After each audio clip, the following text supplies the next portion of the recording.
and I'd like to welcome you to creating a Match 3 game with Unity. Match 3 games involve swapping colored pieces on a grid to match 3 or more pieces of the same color. You've probably seen lots of Match 3 games on mobile app stores.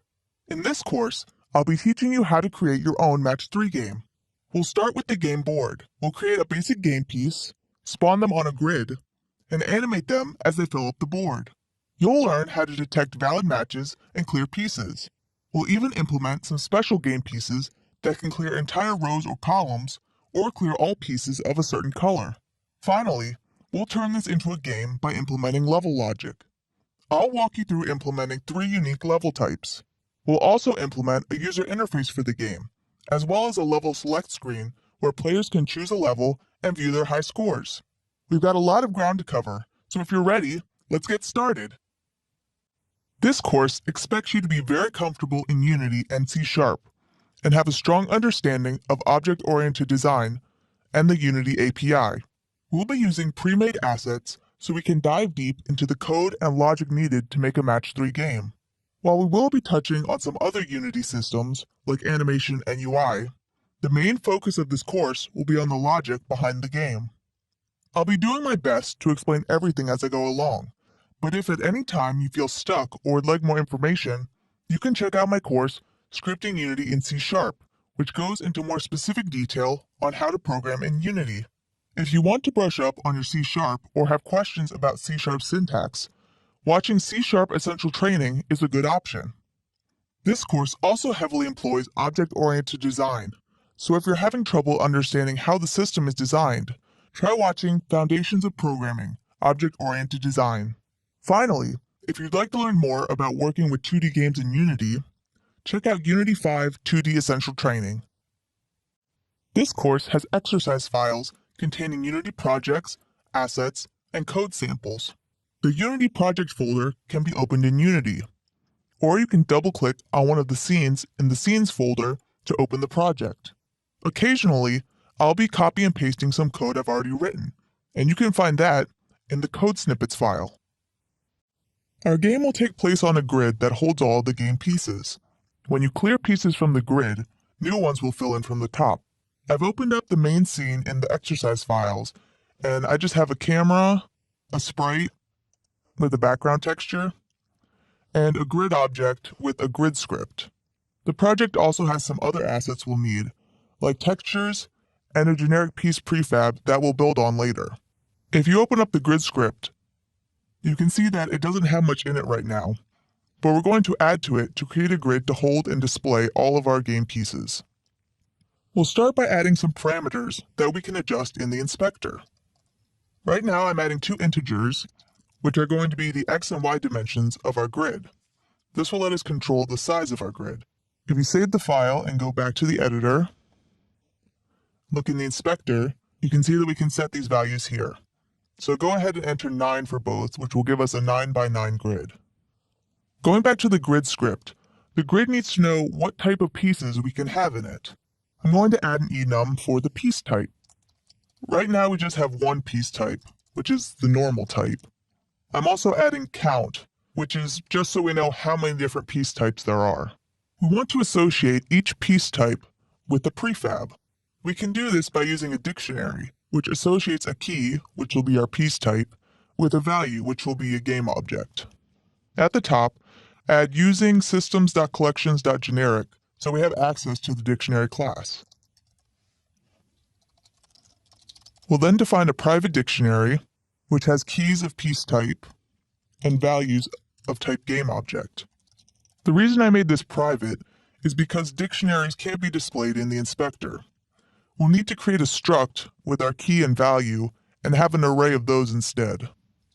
I'm creating a struct called piecePrefab that has a piece type and a game object. I'm also going to add the system.serializable flag so that our custom struct will show up in the inspector.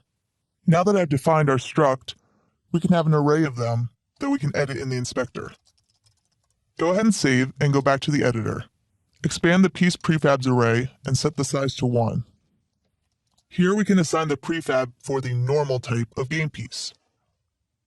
Go to the prefabs folder and drag in the normal piece prefab object to the prefab variable in the inspector. This now associates this prefab with the normal game piece type. Now, like I said before, we want to use a dictionary, but dictionaries can't be displayed in the inspector. What we'll have to do is copy the values from our piece prefab array, which we set in the inspector, into our private dictionary object. First, I'll instantiate a dictionary as a new dictionary with types piece type and game object, and then I'll loop through all of the prefabs in our piece prefabs array. Since the dictionary should only contain one value for each key, we first check if the dictionary already contains the key. Remember that our key is our piece type, and our value is our game object. If it doesn't already contain the key, then we add a new key value pair to our dictionary. Now we want to display a background behind each of our pieces to make them easier to see. So we'll expose another game object in the inspector that we can assign. Go back to the editor, and in the inspector, drag the piece.bg prefab to the background prefab variable. Now that we have a reference to the background prefab, we can instantiate it for each cell of the grid. We first loop through all the rows from 0 to the x dimension, and then we loop through all the columns from 0 to the y dimension. Then for each cell of the grid, we instantiate our background prefab. We pass in the reference to our background prefab, and then the position where we want the prefab to be instantiated. In this case, we want the position to be the x and y values from our loop. And finally, we pass in the rotation. Quaternion.identity just means that it's not rotated at all. And finally, we'll make this new background a child of our grid object. If you go to the editor and hit play, you can see that we have a background tile for each cell of the grid. Next, we'll look at how to place a game piece on top of each of these background cells. Next, we'll create our normal game piece. This piece can come in 6 different colors, and when 3 or more of the same color are in a row, they'll disappear. We'll worry about matching and clearing pieces later. For now, we'll define only the most basic functions of the game piece.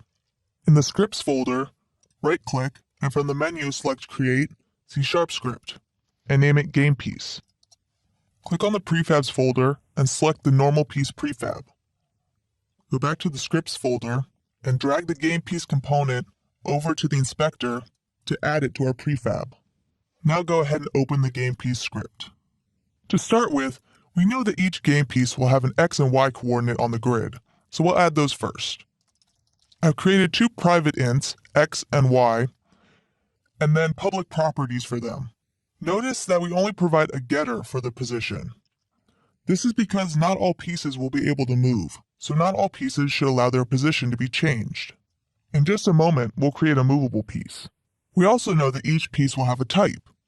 Right now we only have the normal piece type, but later we'll have other types. Like I did with the position, I created a private type variable and then a public property to access that variable. I didn't add a setter because we don't want other classes changing our piece type. The game piece should also have a reference to our grid class, in case it needs information about the grid or about other pieces on the board. Like I did before, I created a private variable and a public accessor. I called it gridref because grid with the capital G was already taken by our class. Finally, we'll create an initialization function called init. We'll call this function after we instantiate the game piece's game object, so that we can initialize some of these variables. The init function takes in the x and y positions, the grid, and the piece type, which are all the parameters we defined earlier. I use an underscore just to differentiate between the parameters passed into the function and the parameters for our piece. Since we're inside the game piece class, we can set these parameters directly, since we don't have a setter. Open up the grid class, and let's modify how we create the pieces to use this new game piece class. Instead of storing the game object for each piece, we'll store the game piece component. All I'm doing now is switching our array from game objects to game pieces. I'll store the game object in a temporary variable called newPiece. Since we're not storing the game object in the pieces array anymore, I'll replace all the references to it with newPiece. And now we store the game piece component of the new piece game object in our pieces array. And finally, we call the init function that we just wrote. I'm passing in the x and y coordinate, this, which is a reference to this grid class, and the piece type, which will just be normal for now. It accidentally auto-completed these brackets, so I'm just going to erase those. If you hit play, you can see that not much has changed, but on the back end, we're now using a custom game piece class instead of storing the game object. Next, we're going to make our pieces move. Now that we've got our basic game piece script, let's add some more features to it. We'll start by making our pieces movable. In the scripts folder, right-click and create a new C# script and call it movable piece. This movable piece script is a component that will allow us to add mobility to any type of piece. Click on the prefabs folder and select the normal piece prefab. Go back to the scripts folder and drag the movable piece component onto the prefab. Open the movable piece script. The movable piece component needs to know about the game piece that it's attached to, so we'll add a reference to the game piece script. In awake, we'll get the reference to the game piece. I'm using awake to make sure that we get this reference as soon as possible, so that we don't have any null reference exceptions. Then we just need to add a move function, which moves the piece. For now, we'll just instantly move the piece to its new position. Later, when we get to filling the board, we'll animate the pieces.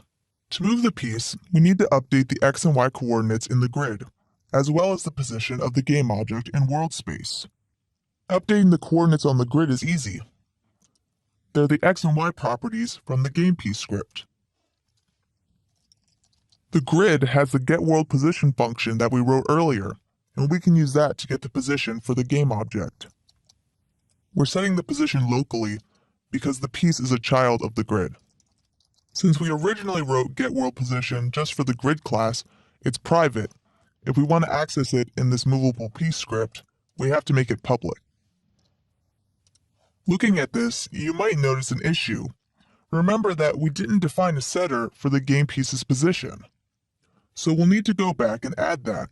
But we only want to set the x and y if the piece is movable. If it's not movable, other classes should not be able to update the position. We can check if a piece is movable by seeing if it has the movable piece component.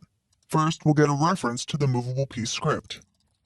Here I've just created a private variable movable component and a public property capital movable component. Then in awake, we'll get the reference to the movable component if the game object has one. If the game object doesn't have a movable piece script on it, this will just return null. So to check if a piece is movable, we just need to see if the movable component variable is null or not. We'll create a function isMovable to do that. If the movable component is not null, meaning it exists, this will return true, meaning the piece is movable. Otherwise, it will return false. Now back to the setter for our position. We only want to set the value if the piece is movable, so we'll use our isMovable function to check that. And we'll do the same thing for the y property. I'm just going to copy and paste. And I just update the variable x to y. To check if this all works, let's go back to the grid class and change all the pieces to start at 0, 0. To do that, we just replace getWorldPosition with vector3.0. Go back to the editor and hit play. You can see that all the pieces are stacked on top of each other in the center. Now let's use our move function to move the piece to the correct spot. We first check if the piece is movable, and if it is, we use the movable component to move it. Hit play, and you can see that all the pieces are now in the correct place, so our movement code is working. While our game board might not look much different, this movement code will be the basis for our animation once we start filling the board. Next, we'll add support for different colored game pieces, and this is where things get really flashy. Click on the scripts folder, right-click, and create a new C# script called Color Piece. Click on the prefabs folder and click on our normal piece prefab. Go back to the scripts folder and add the color piece script to our prefab. This is going to work just like our movable piece component, except it will set the color of the piece instead of moving it. Open up the color piece script. The first thing we need to know is all the different possible colors. I'm going to use an enum for that. Here I've added all the different possible colors, plus any, because later we'll have pieces that can match with any color. Next, we need an array where we can assign a sprite for each color. I'm creating a struct called colorSprite to hold our color type and our sprite. So I'm going to add the system.serializable flag so that our custom struct can be displayed in the inspector. Finally, I'll add a public array of colorSprite objects so that we can assign them in the inspector. Save and go back to the editor. Click on the normal piece prefab. In the inspector, expand the colorSprites array and set the size to 6. In the Textures Sprites folder, you'll see sprites for each different color. Go ahead and assign the sprite for each color in the inspector. Yellow sprite for the yellow color, purple sprite for the purple color, etc. Since our normal piece has to be one of these 6 colors, we won't worry about the any color type for now. Go back to the color piece script. Just like we did with the piece type prefabs in the grid, we'll convert this array to a dictionary for faster lookup. At the top of the file, add using system.collections.generic to give us access to the dictionary class. I'll then define a private dictionary with types color type and sprite. In Awake, I'll loop through our colorSprites array and add the keys and values to our dictionary. First, I'll instantiate our colorSprite dictionary as a new dictionary with types color type and sprite. I loop through all the structs in our colorSprites array. I check if the dictionary already contains the current key, since dictionaries should only have one value for each key. If it doesn't contain it, I'll go ahead and add the key value pair. Now we have a dictionary mapping colors to sprites. The last 2 properties we need are a property for the color of the piece and a reference to the sprite. Knowing the color of the piece will allow us to easily compare it to other pieces for a color match, and having a reference to the sprite will allow us to change it. Here I've created a public property for our color variable with a getter and a setter. The setter calls a function setColor, which we'll define in a minute. I'm also going to add a variable to store the sprite renderer. I'll get a reference to the sprite renderer in Awake. I use transform.find to find the child game object named piece. If we drag our normal piece prefab into the scene, you can see that the sprite renderer is on this game object called piece. Go ahead and delete that. So once we've found the piece game object, we can get the sprite renderer component. Finally, we just had to fill out the setColor function. We set our color property to the new color, and then check if our colorSprite dictionary contains a key for the new color.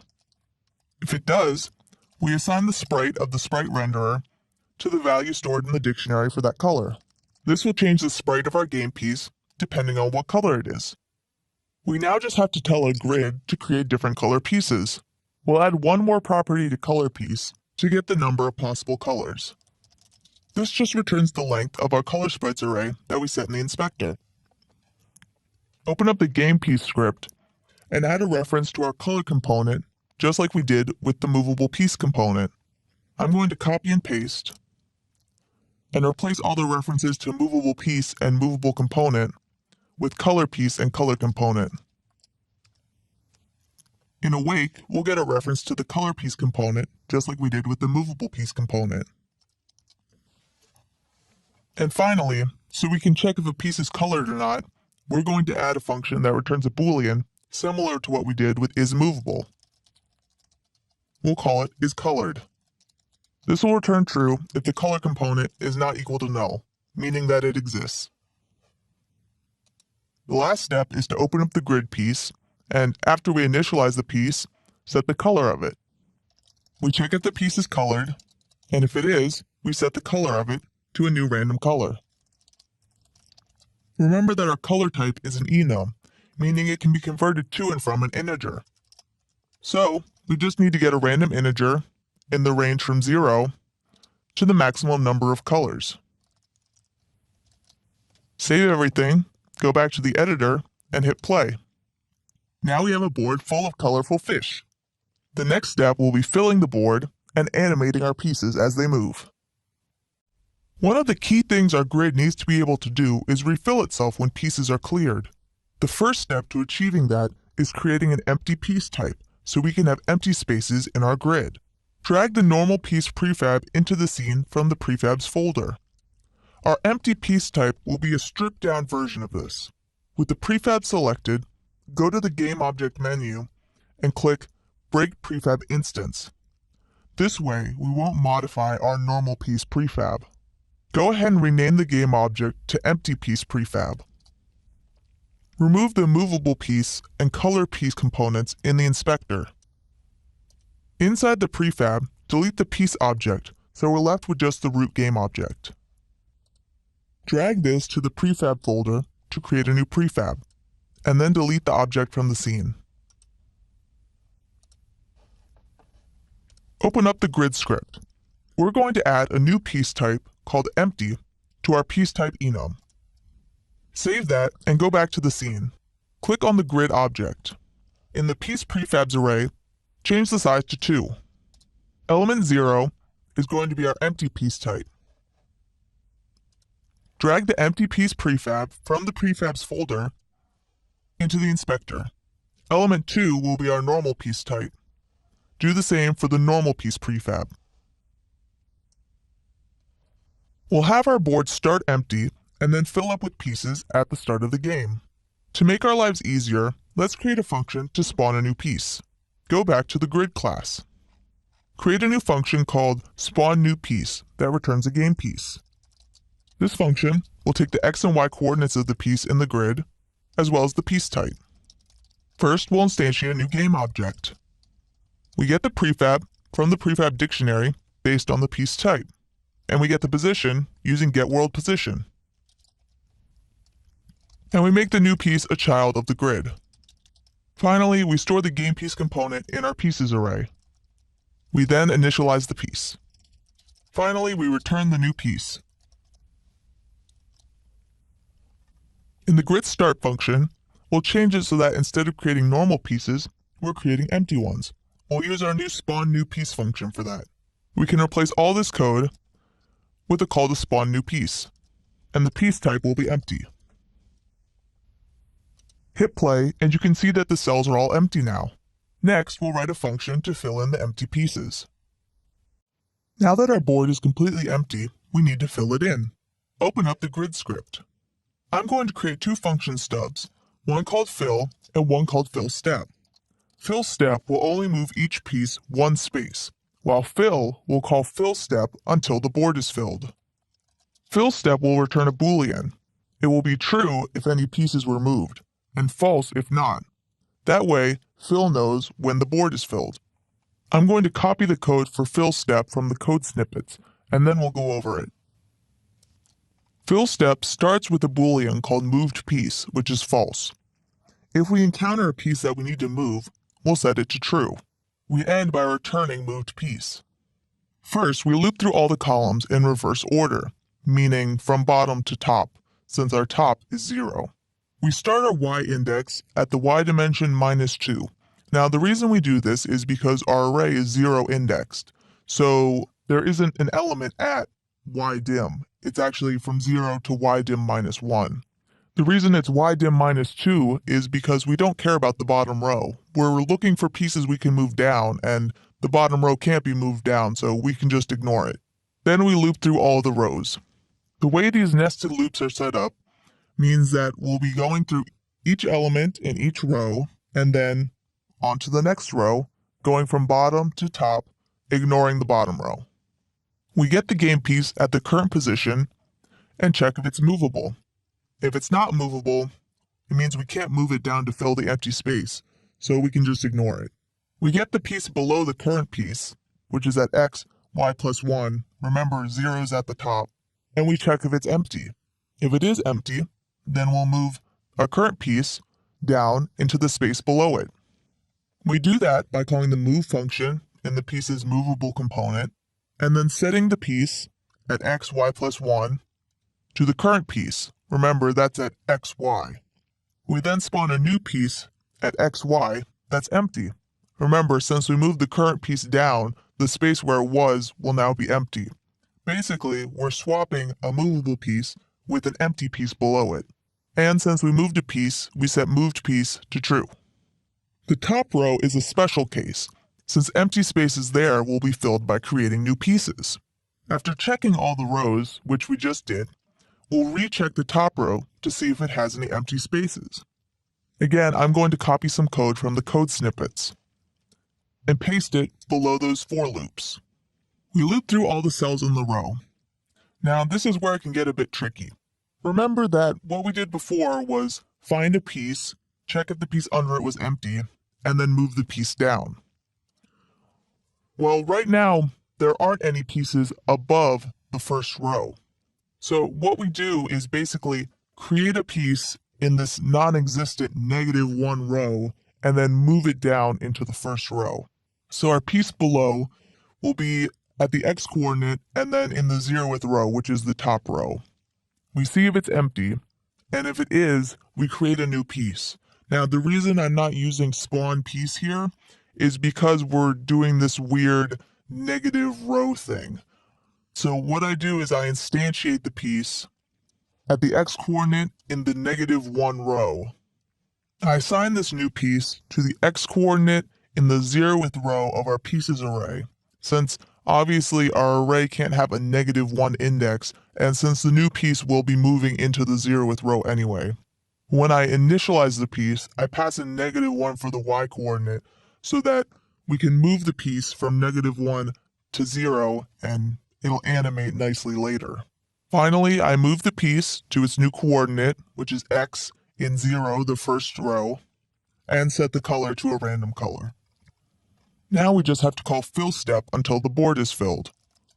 This while loop will call fill step, and if it's true, it will just keep calling fill step until it returns false, meaning we didn't move any pieces. With that done, we now just have to call fill in the grid start function. Go to the editor and hit play. You can see that the board is now filled. However, it would be nice if this didn't happen instantaneously. We want the pieces to look like they're falling down and filling the board, and we'll get to that in the next video. Now we're going to animate our pieces so it looks like they're actually falling down from the top of the board instead of just appearing instantly. To do this, we'll need to change our fill function to be a coroutine. A coroutine is a function that can execute across multiple frames versus a regular function which has to execute in one frame. Open up the grid script. We first change the return type of our fill function to be IEnumerator, which means it's a coroutine. We also need to change how we call fill, since coroutines must be started with start coroutine. Next, we're going to add a new parameter called fill time, which is the time between calls to fill step. A lower fill time means the board will fill faster, while a higher fill time means it fills slower. Now we just wait that many seconds in between calls to fill step. That way, our fill will happen gradually over time. We can do that using yield return new wait for seconds. Hit save and go to the editor. Click on the grid object in the scene and set fill time to something small, say 0.1, and go ahead and hit play. You can see as each row of the board is filled, but this still looks a little choppy. Each piece needs to animate as it moves from space to space. To do that, we'll change move in the movable piece script to also be a coroutine. To start, we're going to create a new variable to store a reference to our move coroutine. First, we'll add a function to store our move coroutine. This way we can stop the coroutine if we get another move command before we finished animating. The move function now just becomes a wrapper that starts and stops the coroutine. If our stored coroutine is not null, go ahead and stop it using stop coroutine. Then we get a reference to a new coroutine. I'm using a function called move coroutine, which I'll define in a minute. The last thing we need is how long the animation should take. Add a new parameter to the move function, which is a float telling us how many seconds the animation should play for. We'll also pass the parameter to our move coroutine that we're going to write in a bit. Head back to the grid script and update all the calls to move to pass in a time. In this case, we're going to use our fill time, so that the time it takes the board to refill is the same amount of time it takes a piece to move from one space to the next. Now we'll write the move coroutine. Again, this will return an IEnumerator. And the signature is the same as our move function. The move coroutine is going to interpolate between the starting and ending positions for the piece, moving it a tiny bit each frame. Our starting position is simply our transform's current position. And we can get the ending position using the grid's getWorldPosition function with new x and new y. Next, we're going to interpolate between start pos and end pos. Interpolation is getting a value in between two other values based on a parameter which we'll call t. For example, if t is 0, then the interpolation would return the starting position. If t is 1, it would return the end position. And if t was 1/2, it would return something in between start pos and end pos. We're going to loop over values of t from 0 to however long our animation should take, incrementing t by time.delta time each frame. Time.delta time is the amount of time the last frame took. The reason we're looping t from 0 to time instead of from 0 to 1 is because this way our animation will take exactly time seconds to execute. We then set the position of the piece to our current interpolation. We divide t by time to get a value between 0 and 1. And yield return 0 just waits for one frame. At the end of the loop, we'll set the position of the piece to our ending position, just in case our loop didn't get all the way to end pos. That takes care of our animation, so now we just need to set our x and y parameters to new x and new y. Go ahead and hit play, and you can see that all the pieces nicely animate in. However, if you look at the object hierarchy, you might notice a problem. There are tons of empty pieces even though the board is filled. This is because we're not cleaning up the empty pieces before moving the new piece into it. This is why it's so important to clean up objects when you're done with them. Luckily, this is easy to do in Unity using the destroy function. In the grid class, we'll simply destroy the empty piece below before moving a new piece into it. Remember that we're storing the GamePiece component of each piece, so to destroy the whole object, we need to call destroy on the piece's game object. Now when we look in the hierarchy, all the empty pieces are gone once the board is filled. Now that our grid is done, we can have some more fun with our game pieces. Next, we're going to be creating an obstacle game piece. We're now going to create a special type of piece that doesn't move. This piece is an obstacle that our normal pieces will have to fill around. First, we need to create a new prefab, just like we did for the empty piece. Drag the normal piece prefab into the scene from the prefabs folder. Select Game Object, Break Prefab Instance, and rename it to Bubble Piece Prefab. Remove the movable and color components in the inspector. Open the prefab, click on the piece game object, and replace the sprite with Bubble01. Drag the Bubble Piece Prefab object into the Prefabs folder to create a prefab out of it, and then delete it from the scene.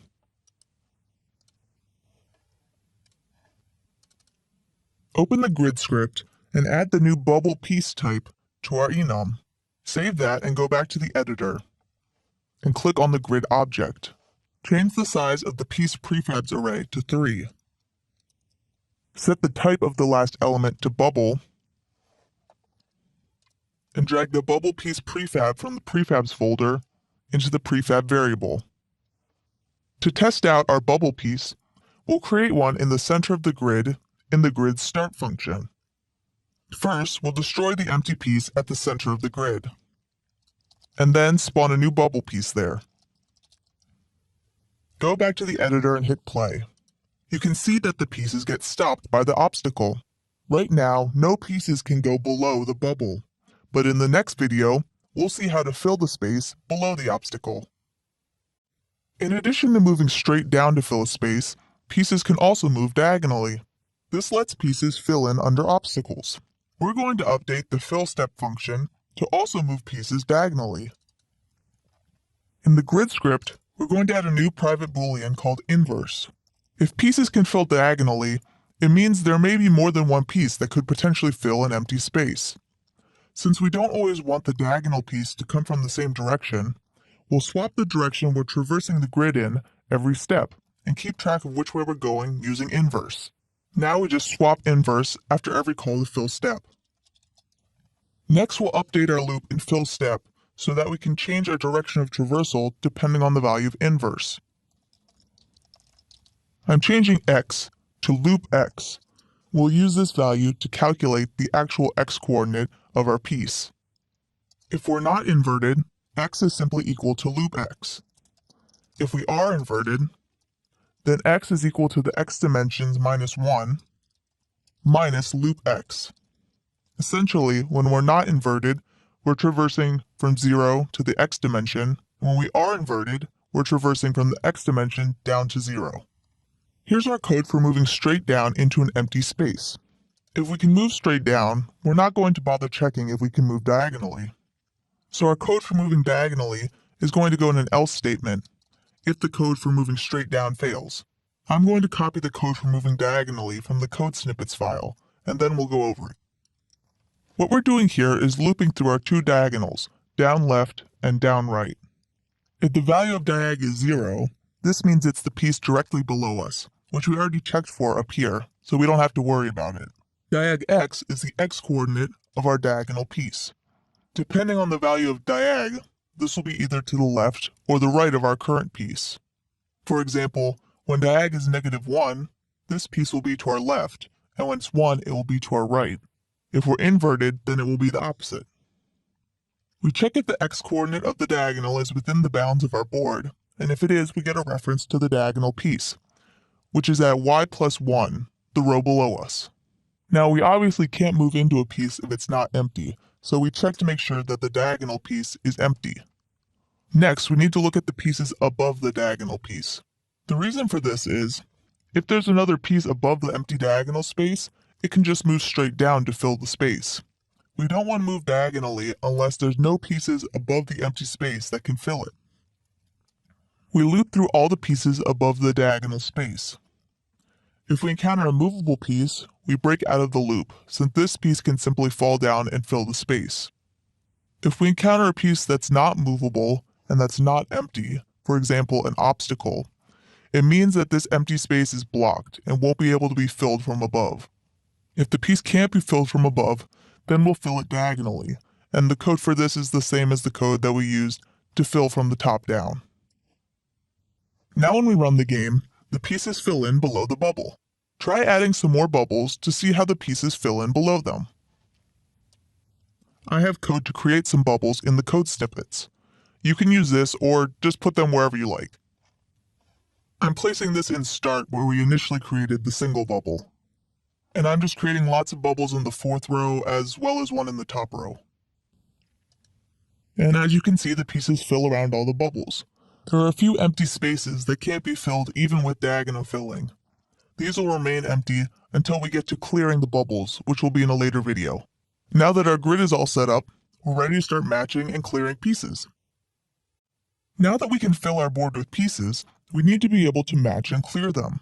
A player clears a piece by swapping it with an adjacent piece to match 3 or more pieces of the same color.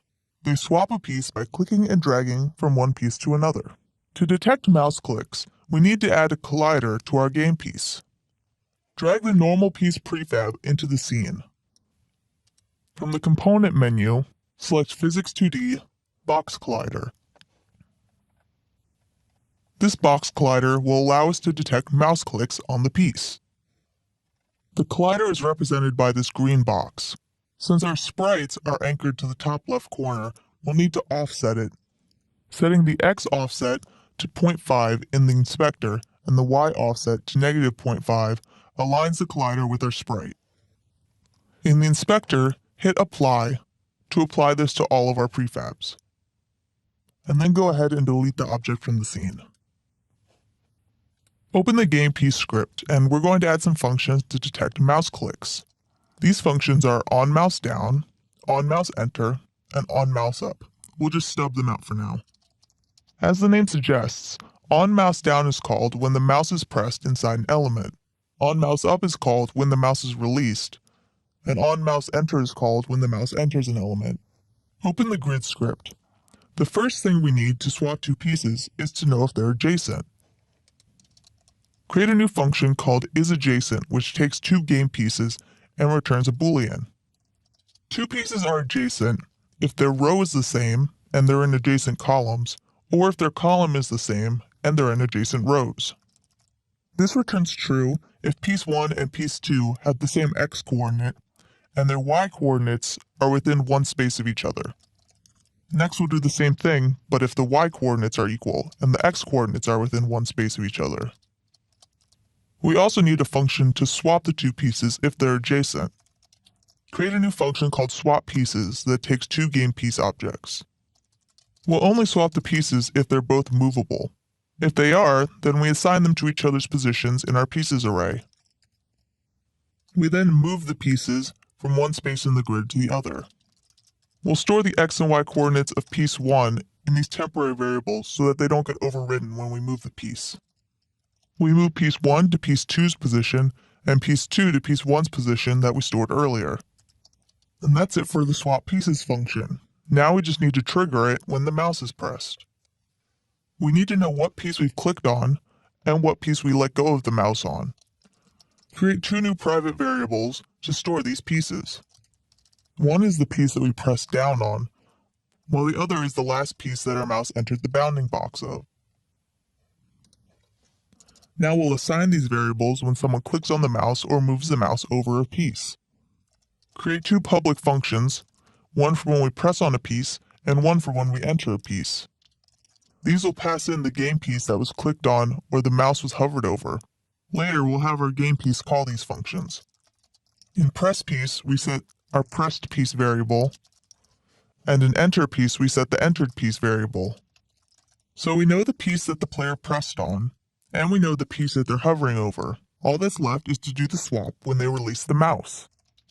Add one more function for when they release the mouse. Here's where our isAdjacent function gets put to use.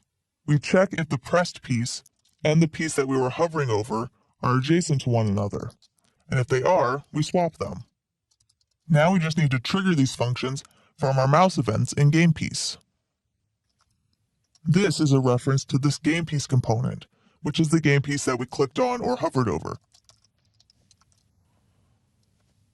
Go to the editor and try swapping some pieces around. As you can see, you can swap any two adjacent pieces. Next, we'll make it so that you can only swap pieces if they create a match. Right now, the player can switch any two game pieces. We want to make it so that the player can only move a piece if it creates a match. A match means 3 or more pieces in a row of the same color. This could mean 3, 4, or 5 pieces in a straight line, or it could be 2 intersecting rows of 3 pieces, creating an L or T shape. We'll add a function to the grid class to determine if a match can be made with a given piece. For starters, we'll just worry about matching pieces in a straight line. In the next video, we'll handle matching pieces in an L shape. Open the grid class and create a function called getMatch, which takes a game piece and the new position the piece is moving to. This function will return a list of game pieces that are part of the match. If no match is found, it will return null.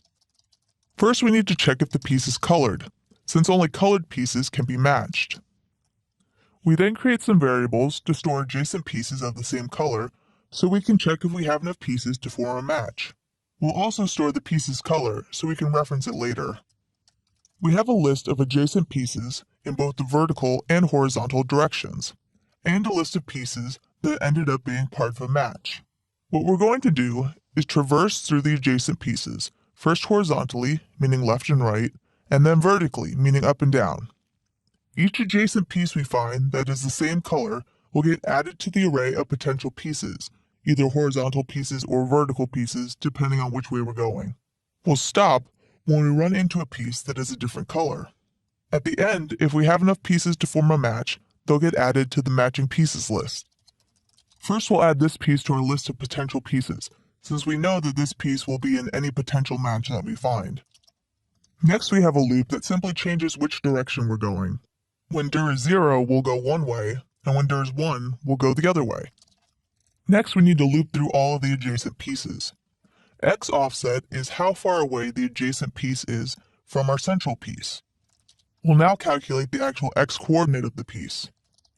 If dir is 0, which means we're going left, the x coordinate is new x minus our offset. Otherwise, if we're going right, the x coordinate is new x plus our offset. If the x-coordinate goes outside the bounds of our grid, we break out of the loop. Finally, we check if the adjacent piece is a match. Remember, we're traversing horizontally right now, so the x-coordinate of the adjacent piece is the same as our central piece, new y. We check if the piece is colored, and if the color is the same as our current piece. If the piece is a match, we add it to the horizontal pieces list.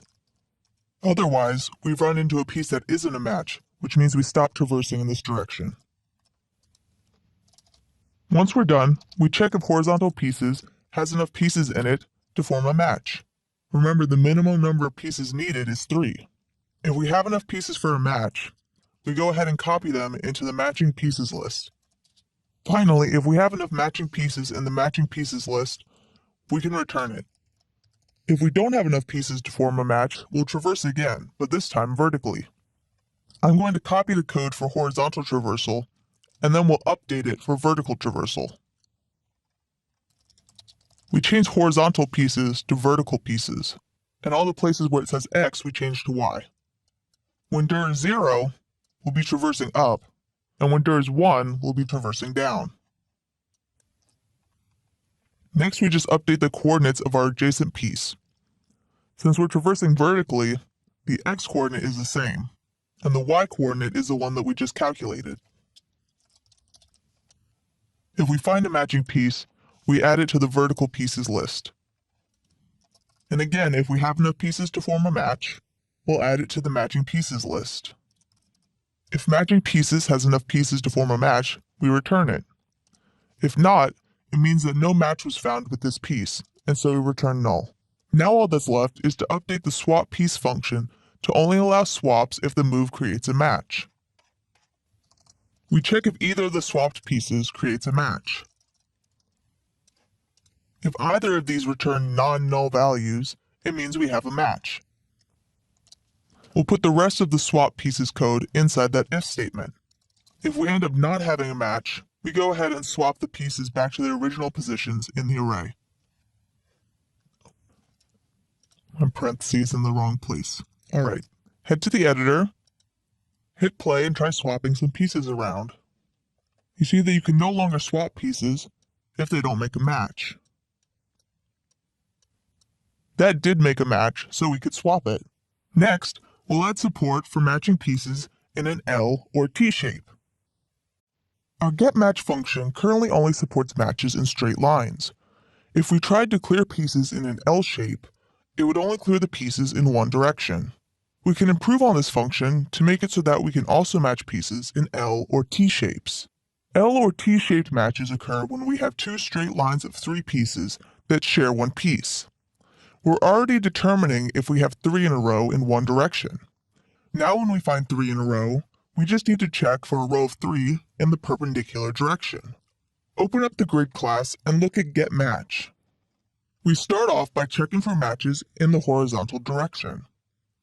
If we find a horizontal match of 3, we now need to look for a vertical match of 3 containing one of those same pieces. This code will be very similar to the code for horizontal traversal, except for one main difference. Since we don't know which piece is the one shared between the two directions, we need to loop through the 3 pieces in our horizontal match and check each one. For each piece in the horizontal match, we traverse vertically up and down to see if we have enough pieces for a vertical match. First, we check if we found a horizontal match. If we did, then we iterate through all the pieces in the horizontal match. We then do the same thing we did when we were traversing horizontally. We have a loop to change the direction. And we then iterate through all the adjacent pieces in that direction. If dir is 0, we check up, and if dir is 1, we check down. If the coordinate of the adjacent piece is outside of our grid's dimensions, we break out of the loop. We check if this adjacent piece is colored and if the color matches. Since we're traversing upward from one of the horizontal pieces, the x-coordinate of the adjacent piece is the x-coordinate of the horizontal piece we're currently traversing. The y-coordinate is the y that we calculated above. If the piece matches, we add it to the vertical pieces list. If the piece doesn't match, we break out of the loop. After traversing vertically up from one of the matching pieces, we check if we have enough vertical pieces to form a match. We only need 2 vertical pieces to form a match, since we know that this horizontal piece will also be included in the match. If we don't have enough vertical pieces for a match, we clear the vertical pieces list so that we can get ready to iterate along the next horizontal matching piece. If we have enough pieces for a match, we'll add them to the matching pieces list. Since we found a match, we can stop searching and break out of the loop. If at this point matching pieces contains enough pieces to form a match, we can return. If not, we repeat the same process again, searching vertically first, and then horizontally if we found a vertical match. We clear the horizontal and vertical arrays to get ready to traverse again. I'm going to copy the code that we just wrote for traversing vertically to look for an L shape, and paste it down here and update it to traverse horizontally. I update all the references to horizontal pieces with vertical pieces, and all the references to Y with X. When direction is 0, we search to the left, and when it's 1, we search to the right. Next, we just update the index of the adjacent piece. The x-index is the one we calculated above, and since we're traversing horizontally from one of the vertical matching pieces, the y-coordinate is the y-coordinate of the current vertical piece that we're looking at. Finally, we check if we have enough pieces for a match, and if so, copy the pieces from horizontal pieces to matching pieces. And if matching pieces has at least 3 elements, then we return it. Otherwise, there's no match and we return null. Next, we'll put this code to use to actually clear the match that we found. Now that we can detect valid matches, we can start clearing the matching pieces. First, we're going to make a quick animation for when a piece is cleared. Create a new folder called Animations. Inside that folder, create a new animation by right-clicking and going to Create, Animation. Call it Normal Piece Clear. Next, go to the Prefabs folder and drag in the Normal Piece Prefab. Go back to the Animations folder and drag in the animation we just made over the Normal Piece Prefab in the hierarchy. You can see that this added an animator component to our prefab. This will allow us to play our animation. It also created an animation controller. The animation controller controls which animation is played. Double-click the animation controller to open it. Here you can see that we have one animation called Normal Piece Clear. This is orange, meaning it's the default state. That means that our animation will play automatically when the game is run, which is not what we want. Right-click and create a new empty state. Right-click on this state and select Set as Layer Default State. That way, when the game starts, our prefab will go into this default state, which is not animated. Later, when we want to clear the piece, we'll transition to the Normal Piece Clear state, which will play the clear animation. Go back to the scene and click on the prefab. Open the animation window by going to Window, Animation. You can delete this missing property. Make sure that we're editing the Normal Piece Clear animation. We're going to add a new property, which is the value that we're animating. Expand the Piece menu, and then the Transform menu, and go ahead and add the properties for the position of the piece's transform and the scale of the piece's transform. We're also going to add the property for the piece's sprite renderer's color. We're going to scale the piece and make it transparent when we clear it. Expand the scale property. Each of these dots on the right represents a key.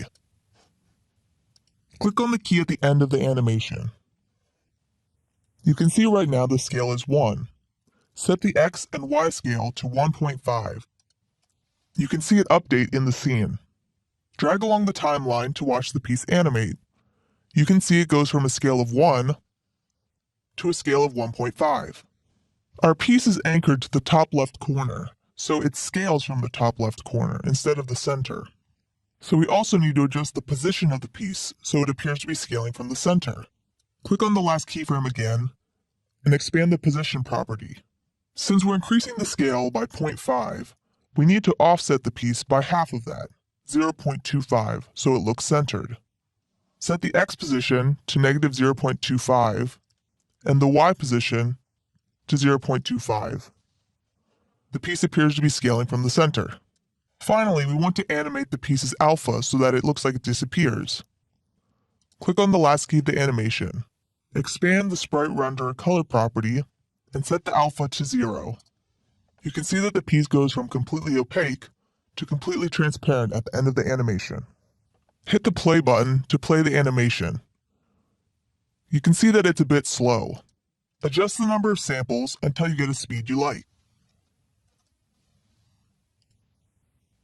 Go ahead and close the animation window. Click on the prefab, and in the inspector, click Apply.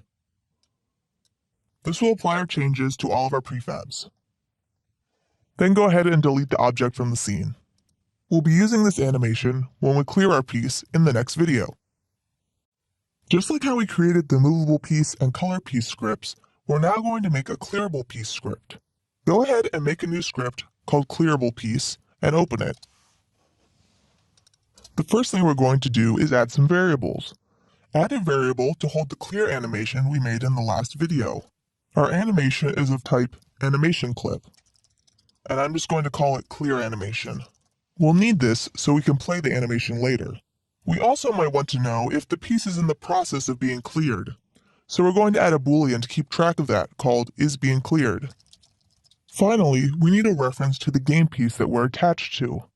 This way we can access properties of the piece and have a reference to the grid object. I'm making this variable protected because later on we're going to extend this class, and the derived classes need to have access to this variable. We'll get our reference to the game piece in awake using getComponent. Now we'll add a function called clear, which we'll call when we want to clear a piece. The clear function will call a coroutine that clears the piece and plays our animation. We'll write the coroutine first. Create a function that returns IEnumerator called clearCoroutine. To play the animation, we need to get the animator component. If we have an animator component, we tell it to play our animation. We can get the name of the animation from our clear animation variable. We then wait for as many seconds as the animation takes to play. The length of the animation is clearAnimation.length. Once we finish playing our animation, we'll destroy the piece. Now we'll write the clear function, which other classes will be calling to clear this piece. The clear function just sets the isBeingCleared boolean to true, and then starts the coroutine. That's it for the clearable script. Our game piece needs to know if it's clearable, so like we did with the other components, we'll add a reference to the clearable piece script to the game piece class. In awake, we'll get a reference to our clearable component. And then finally, we'll add a function to check if this piece can be cleared, just like we did with movable and colored. Go back to the editor and select the normal piece prefab. Add the clearable component by clicking on Add Component and typing clearable piece. Drag the clear animation we made from the project window into the clear animation variable in the inspector. Now our piece is ready to be cleared, and we just need the grid to call the clear function. With our clearable piece component all set up, we can now call the clear function to clear a matched piece. Open the grid script. The grid will be responsible for clearing pieces and refilling the board. First, we need a function to clear a piece. We'll call this function clearPiece, and it will take the position on the grid to clear. It will return a boolean, which is whether or not we were able to clear the piece. We check if the piece is clearable, and if it hasn't already been marked for clearing. Then we call clear on the piece and spawn a new empty piece in its place. We return true if we were able to clear the piece. Otherwise, we return false. Next, we'll create a function that checks the whole board for valid matches and clears them. We need to check the whole board instead of just the pieces we swapped, because clearing pieces might result in other matches in other parts of the board. This function will return a boolean, which is whether the board needs to be refilled or not. When we clear pieces, we need to tell the board to fill in those empty spaces. We loop through all the pieces on the board. If the piece is clearable, we check if there's a match. Since we're not moving the piece, the new x and new y values we pass to getMatch are just the current position of the piece.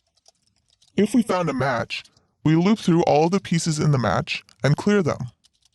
If we were able to clear the piece, it means the board needs to be refilled, so we set needs refill to true. And finally, we return needs refill. After we successfully swap two pieces, we call clear all valid matches to clear the board.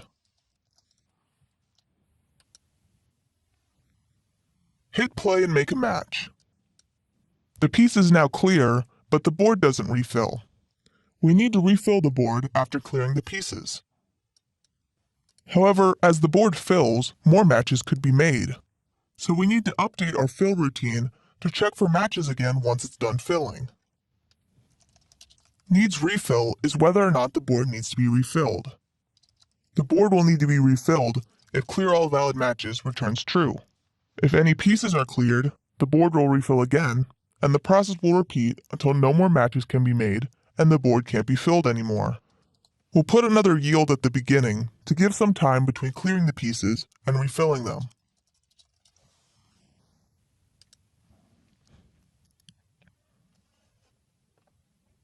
If you try swapping a piece now, the board will refill. If more matches are made while the board is filling, those will also be cleared. Right now, there's no way to clear the bubble pieces. We're going to add a way to clear them by matching a piece adjacent to them. We'll start by creating a clear animation for the bubble piece, like we did for the normal piece. The only difference is that this animation is going to be made up of different sprites. Drag the bubble piece prefab into the hierarchy. In the Animations folder, create a new animation called Bubble Piece Clear. Drag the animation onto the prefab in the hierarchy. This will add the animator component and create a new animation controller. Double-click the animation controller to open it. Since we don't want the clear animation to play automatically, go ahead and create a new empty state and set that as the default state. Go back to the scene, make sure the bubble piece prefab is selected, and open the animation window. Go ahead and delete the missing property. I'm going to drag the tab for the animation window above the scene view, that way the window won't get hidden behind the editor. Add the Piece Sprite Renderer Sprite property. The Sprite property is the sprite texture that's currently being displayed. In the Texture Sprites folder, use the Shift key to select Bubble 01 to Bubble 08, and then drag all of these into the animation window. You can see that it creates a key for each of the sprites. Delete the first and last key, and then drag our 8 frames so that they start on frame 0. I'm now going to pop the animation window back out so we can see our animation in action. Go ahead and hit play. The animation is a bit slow, so go ahead and adjust the sample rate until you get a speed you like. Now that we're done creating our animation, we just have to add the clearable piece component to the bubble piece prefab. Drag the clearable piece script from the project window onto the prefab instance in the hierarchy. For the clear animation variable, drag in the bubble piece clear animation we just made. Click Apply to apply these settings to the prefab, and then delete the object from the scene. We're now ready to clear our bubble piece when we make a match adjacent to it. To clear a bubble obstacle, one of the pieces adjacent to it needs to be cleared. Open the grid script and create a new function called Clear Obstacles, which takes in the X and Y position of a piece that was just cleared. This function will search for obstacles in the adjacent pieces and clear them.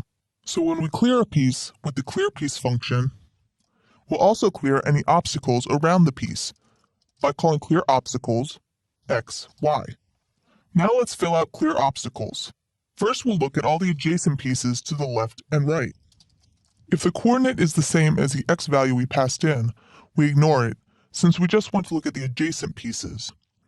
We also only want to look at pieces that are within the dimensions of our grid. We check if the adjacent piece is a bubble type piece, and we check if it's clearable. If it is, we call the clear function and spawn a new empty piece to replace the bubble. The reason we're not calling our clear piece function here is because that is only for normal game pieces. If we called it here, then clearing an obstacle would cause other obstacles around it to also be cleared, since clear piece calls clear obstacle. Instead, we'll call the clear function directly and spawn a new empty piece. Now we do the same thing in the y direction, checking the adjacent pieces above and below this space.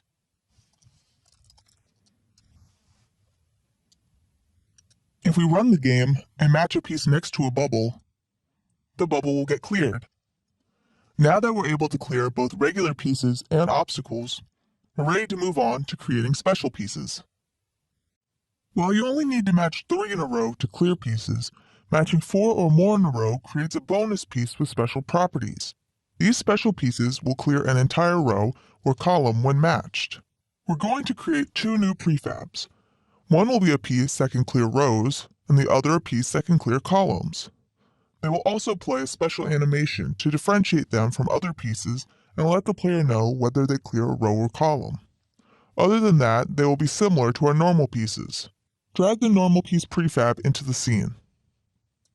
Select it and choose Break Prefab Instance from the Game Object menu. Rename the object to Row Clear Piece Prefab. In the inspector, remove the animator component. We'll be adding a new one in just a minute. In the Animations folder, create a new animation called Row Clear Piece Animation.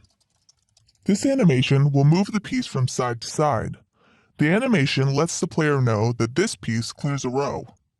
Click on the animation and check the box for loop time in the inspector.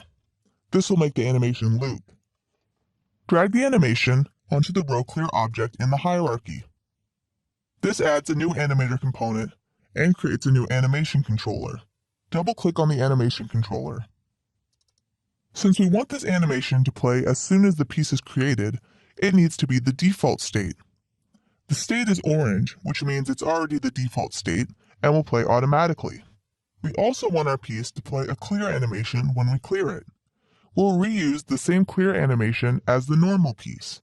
Drag the normal piece clear animation from the project window into the animation controller. This will allow us to play the animation when a piece is cleared. Go back to the scene, click on the Row Clear Piece object, and open the animation window. Make sure we're editing the Row Clear Piece animation. The animation will have the piece moving to the left, back to the center, to the right, and back to the center, and then looping. Add the property for the piece object's transforms position. Go ahead and delete the key at the end of the animation. Click on frame 1 and expand the piece property. The piece's x-coordinate starts out as 0. To move it to the left, we set the x position to be negative.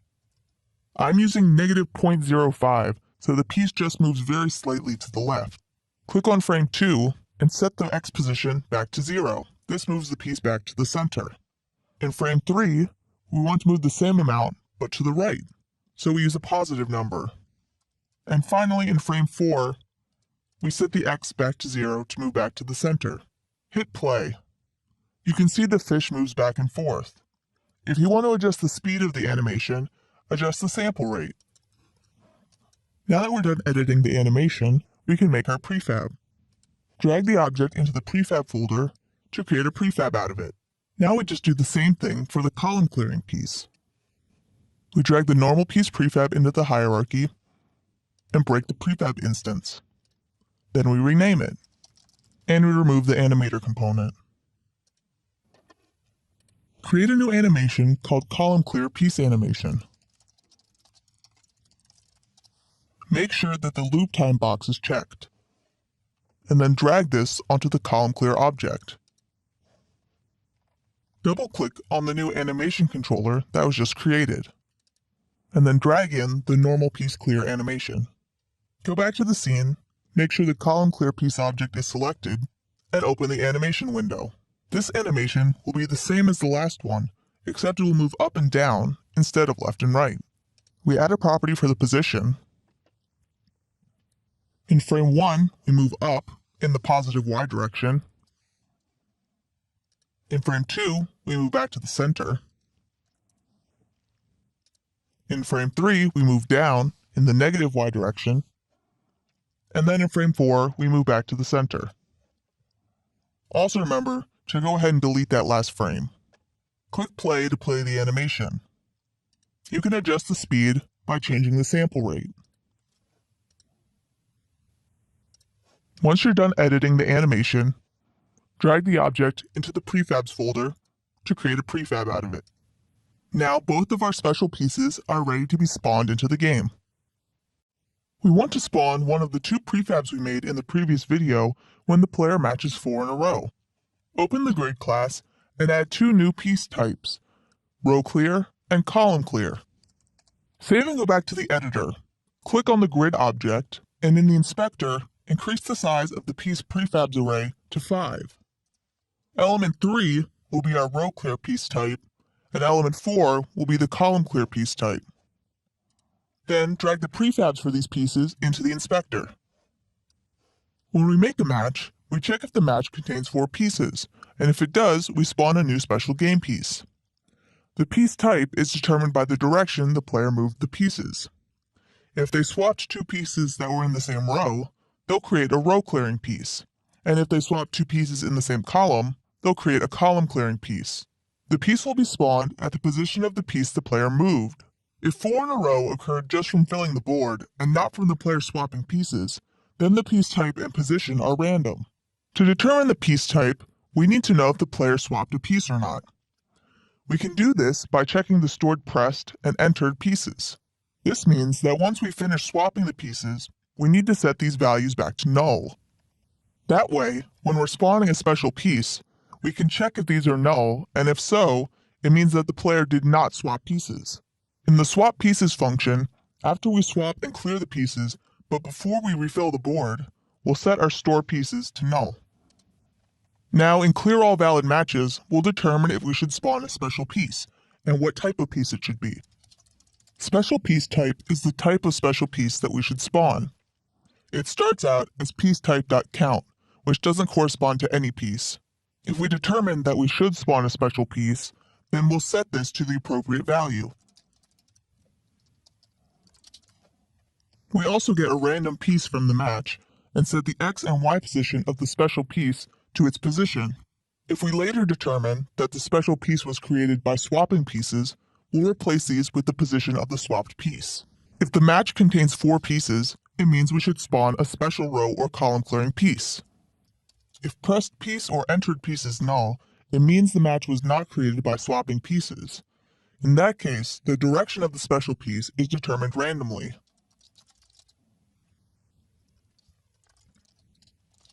If the player did swap 2 pieces, then we'll use that to determine the direction of the special piece. If the 2 pieces are in the same row, then the piece will be a row clearing piece. If the 2 pieces are in the same column, it'll be a column clearing piece. Lastly, if the match was created by swapping pieces, we need to set the position of the special piece to the position of the piece that the player moved. If, while searching through the matched pieces, we find one of the swapped pieces, then we'll set the special piece's position to that piece's position. Next, we'll actually be creating the special piece when a match is made. We've determined what type of special piece to spawn and where to spawn it. Now we just need to create the piece and clear all valid matches after clearing the match. In the clear all valid matches function in the grid script, after clearing the match, we'll check if we should spawn a special piece. If the special piece type is still the default value, which is count, it means we shouldn't spawn a special piece. If the piece type is something other than count, we'll destroy the empty piece and then spawn a new special piece. The color of the row and column clearing special piece should match the color of the pieces that were matched. Since we know all the pieces in the match are the same color, we can just check the color of the first piece and set the color of the new special piece to that. If this new piece is a row or column clearing piece, and if the matched piece is colorable, then we set the color of the new special piece to the color of the matched pieces. The row clear and column clear pieces have one other special property. Usually when you swap two pieces, only one of them forms a match. The other one stays on the board. In the case of special pieces, they should be cleared whenever they're swapped, even if it's the other piece in the swap that forms the match. In swap pieces, after we clear all valid moves, we check if either of the pieces involved in the swap were row or column clearing pieces. If they are, then we clear the piece.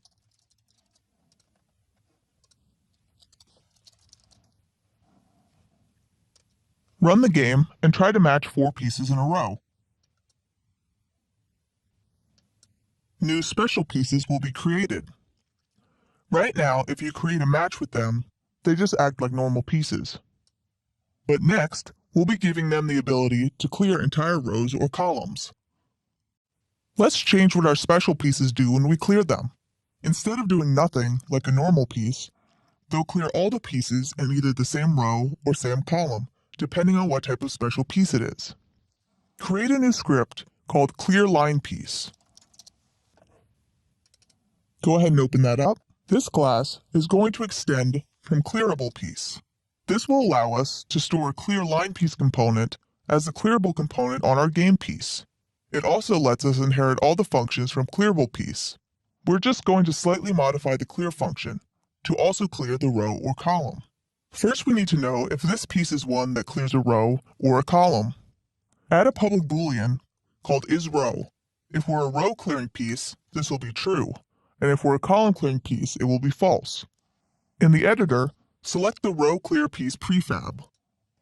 We're going to replace the regular clearable piece component with the new clearLinePiece component. Remove the clearable piece component, and then click on Add Component and add clearLinePiece.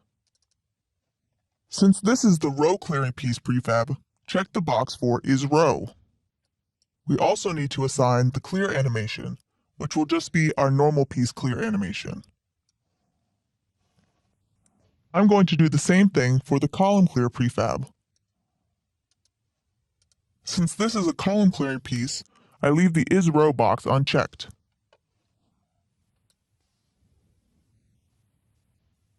Hit play, and you can see that the special pieces still act just like normal game pieces. This is because clearLinePiece is just using the normal clear function for now. We need to override it with a new function. Open the clearablePiece script. In order to overwrite the clear function with our new function, we need to add the keyword virtual. This just lets the compiler know that derived classes might override this with their own functionality.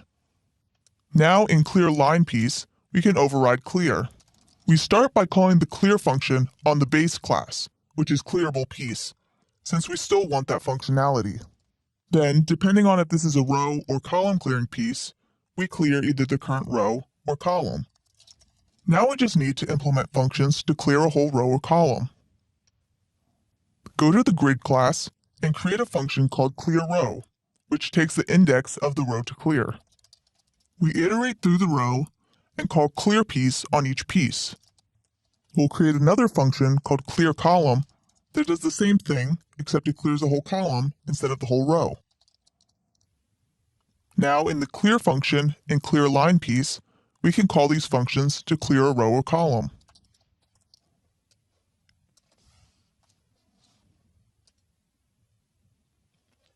Hit play and match 4 in a row to create a special piece. Then match one of the special pieces, and you can see that it clears the entire row or column.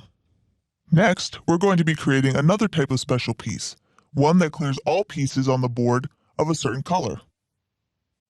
We're going to create a new special piece that clears all the pieces on the board of a certain color. First, we'll make the prefab. Drag the normal piece prefab into the hierarchy, and select Break Prefab Instance from the GameObject menu. Rename this to Rainbow Piece Prefab. Instead of having 6 possible colors like our normal piece, this piece will only have 1 color. So change the size of the color sprites array to 1. The 1 color will be any, which can be matched with any piece. You can find the texture for the rainbow piece in the exercise files, under Textures, Sprites. Drag the file called Rainbow Fish into the sprite variable in the inspector. We'll also update the sprite on the piece object. Next, we'll create a new script that will clear all the pieces of a certain color. This is similar to what we did with the clear line piece script. Create a new script and call it clear color piece. Click on the rainbow piece object and remove the clearable piece component. Click Add Component and add the clear color piece component we just created. Open this script. This class is going to extend from the clearable piece class. We're also going to store a variable, which is the color that we should clear. Since we'll need to access this variable from other classes, we create a public property. Finally, we'll override the clear function, just like we did in the clear line piece script. We'll call the clear function on the base class, since we still want that functionality, and then we'll clear all the pieces of a certain color. That will be implemented later. Go back to the editor and assign the normal piece clear animation to the clear animation variable in the clear color piece component. Now we're all done, and we can convert this object into a prefab by dragging it into the prefabs folder. Open the grid script. Add a new rainbow piece type. Back in the editor, click on the grid object. Increase the size of the piece prefabs array to 6. The last element will be our rainbow piece prefab. Go ahead and drag the rainbow piece prefab into the inspector. You can then delete the rainbow piece prefab from the scene. Now that we've created our rainbow piece prefab, we need to spawn it when the player matches 5 or more pieces in a row. Now that we've created our rainbow piece prefab, we need to have the grid clear all the pieces of a certain color and also spawn the rainbow piece when the player matches 5 or more pieces. Open the grid script.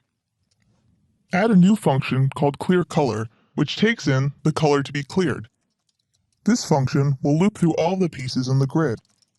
We first check if the piece is colored. If it is, we check if the color of the piece matches the color passed into the function. Or, we check if the color passed in is any. If we pass in the color any, it can clear any piece. If the piece is a match, we clear it. Open the clear color piece script.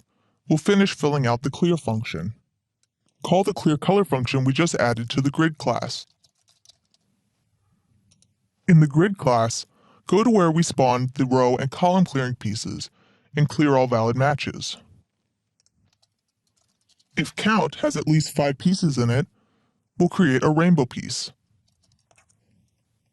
Rather than setting the color of the special piece to the color of the matched piece, like we do with the row clear and row column pieces, we want to set the color of the rainbow piece to any.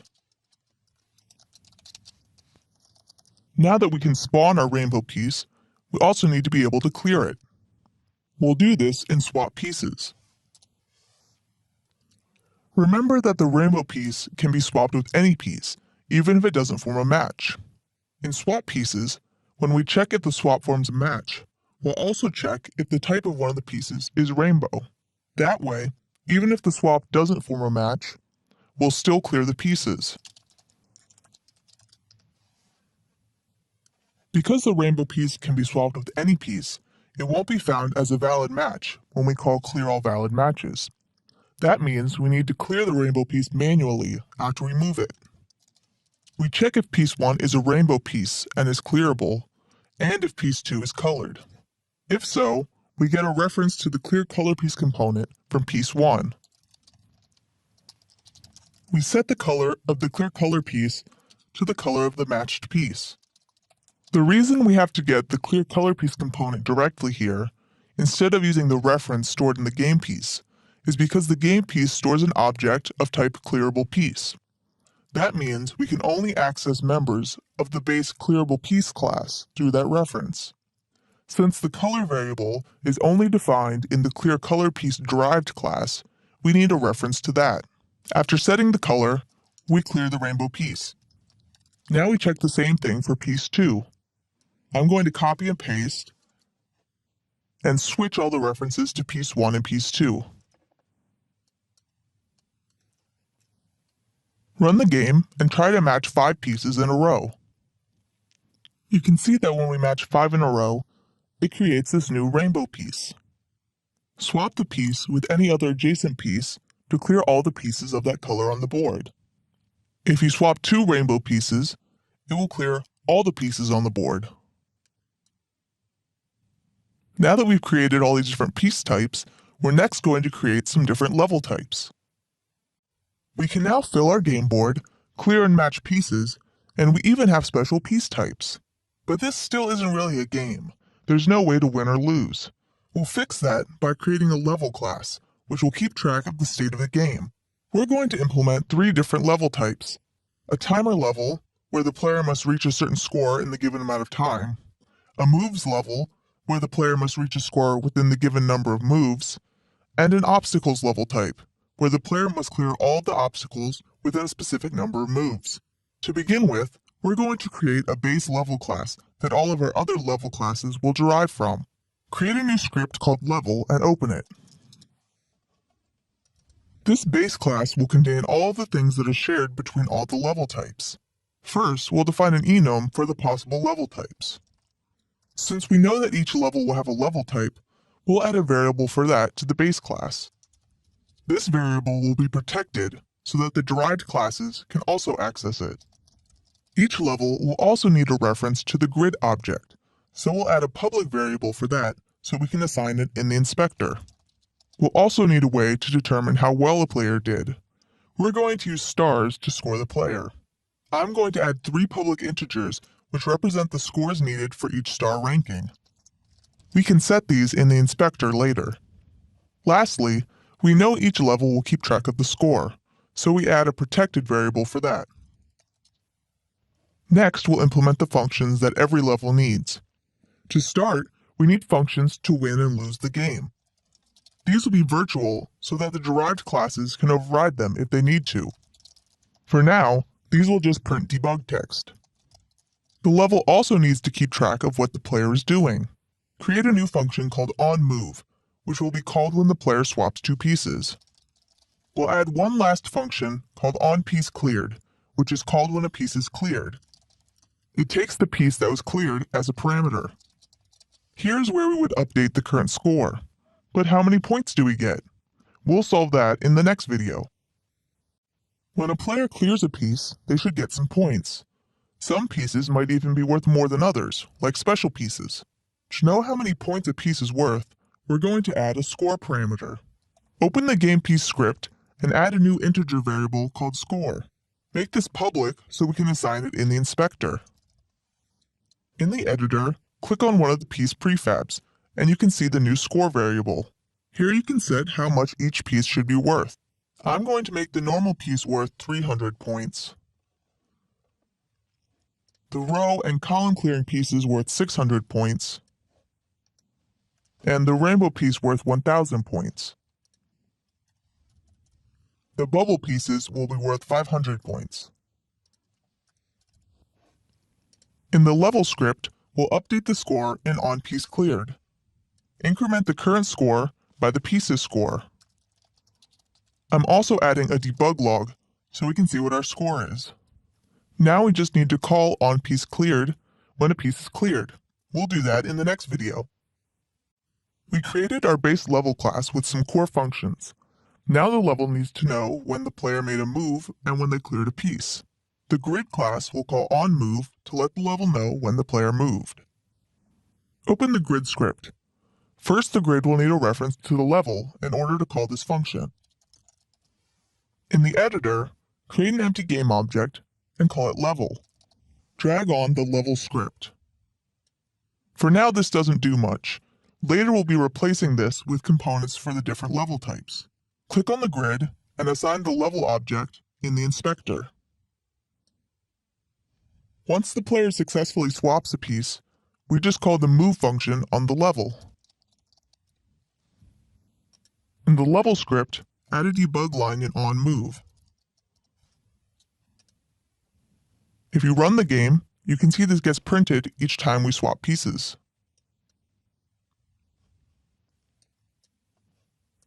You can remove the debug text. Next, we need to tell the level when a piece is cleared. Open the clearable piece script, and in the clear function, call onPieceCleared. We can access the level object through the grid reference. Run the game and make some matches. You can see that as pieces are cleared, the score increments. The last thing we need to do is let the grid know when the game is over, so it stops allowing matches. First, add a boolean called GameOver to the grid class. This is whether or not the game has ended. Also add a function called GameOver to the grid class. The level will call this to let the grid know the game has ended. This just sets GameOver to true. To stop the player from making any more moves, we just need to disable the swap pieces function. We can do this by returning from the function if the game is over. Now we just call the grid's GameOver function when we win or lose the game. Now we're ready to implement our first level. Our game will have several different levels. Each level is going to be its own scene. Duplicate the main scene and rename it to Level 1. By having each scene as a separate level, we can adjust the parameters of the grid and level objects per level. Open the Level 1 scene. Right now our grid object always spawns some bubbles in these spots. We want to be able to adjust what type of pieces are spawned at the beginning of the level and where they're spawned. We're going to create a variable in the inspector where we can specify what pieces to spawn when we start the game. Open the grid script. For each piece, we need to know the type of piece and the position where it should be spawned. Create a new struct called piecePosition to store these values. Make the struct serializable so we can view it in the inspector. Then add a public array of these piecePosition structs and call it initialPieces. If you click on the grid object, in the inspector you can see our new array. Add a few bubble pieces in different positions and hit play. The bubbles are still in the same positions as before, because we haven't yet written the code to spawn pieces from the initialPieces array. We'll do that now. In the start function of the grid, go ahead and remove where we're spawning the bubble pieces. Then, before we spawn the empty pieces, we'll loop through the array of initial pieces and spawn new pieces of that type at the given position. We check if the position of the piece is within the bounds of our grid, and if so, we spawn a new piece. Now we don't need to spawn empty pieces at the spaces we just filled. Before spawning an empty piece, check if the piece there is null. If the piece is null, it means there's not already a piece there, and so we spawn an empty piece.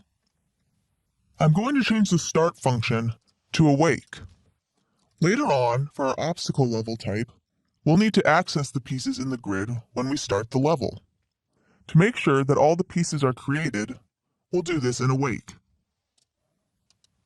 Hit play, and now our bubbles are spawned at the positions we specified in the inspector. Now we're ready to implement the different level types. The first type of level we're going to implement is the number of moves level type. The player will start with a certain number of moves and a target score they must reach. If they reach the target score within the given number of moves, they win. If not, they lose. Create a new script called Level Moves and open it. This will derive from our base level class. The only additional parameters the move type level needs over the base level is the number of moves the player gets, the target score, and how many moves the player has already used. The number of moves and the target score will be public, so we can set them in the inspector. In Start, we set the level type to the Moves level type. We'll also print the number of moves and the target score.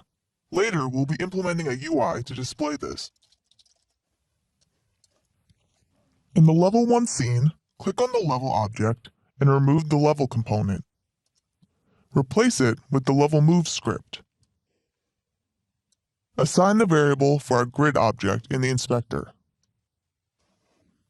Click on the grid and change the size to 6 by 7. Drag in a reference to our level object, and then clear the initial pieces array. This level is not going to have any bubble obstacles. Now we'll implement the logic for the level. We just need to override the onMove function. When the player makes a move, we increment moves used. Then, if the number of moves minus the moves used is 0, it means the game is over. Depending on if the current score is high enough, we either call game win or game lose. We'll also add some debug text so we know how many moves we have left.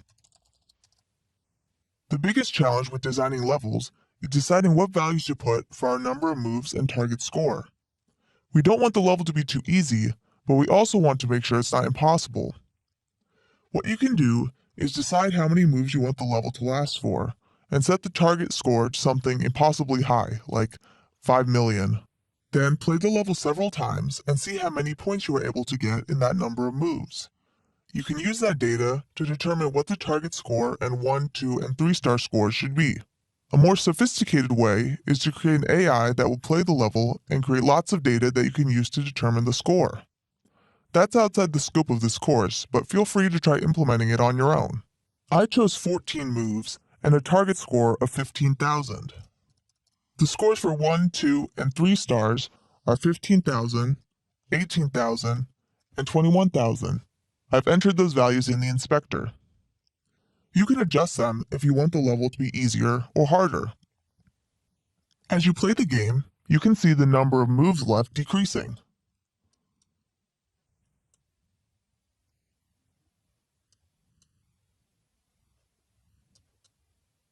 When it reaches 0, you either win or lose the game. I had a final score of 28,300, so I won. The next type of level we're going to implement is the obstacles level type.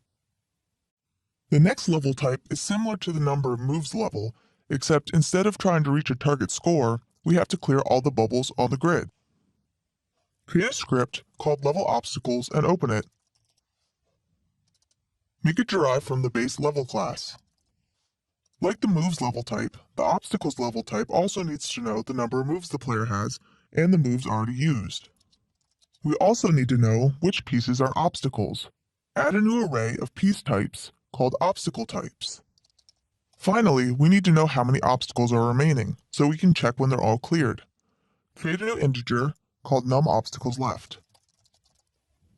In start, we set the level type to the obstacle level type. We then need to count how many obstacles are in the grid. To do that, we need to add a function to the grid class. Open the grid class and create a new function which returns a list of game pieces. Call the function getPiecesOfType. Have it take a piece type as a parameter. This function will return a list of all the pieces on the board of the given type. We create a new list to hold the pieces and then loop through all the pieces in the grid.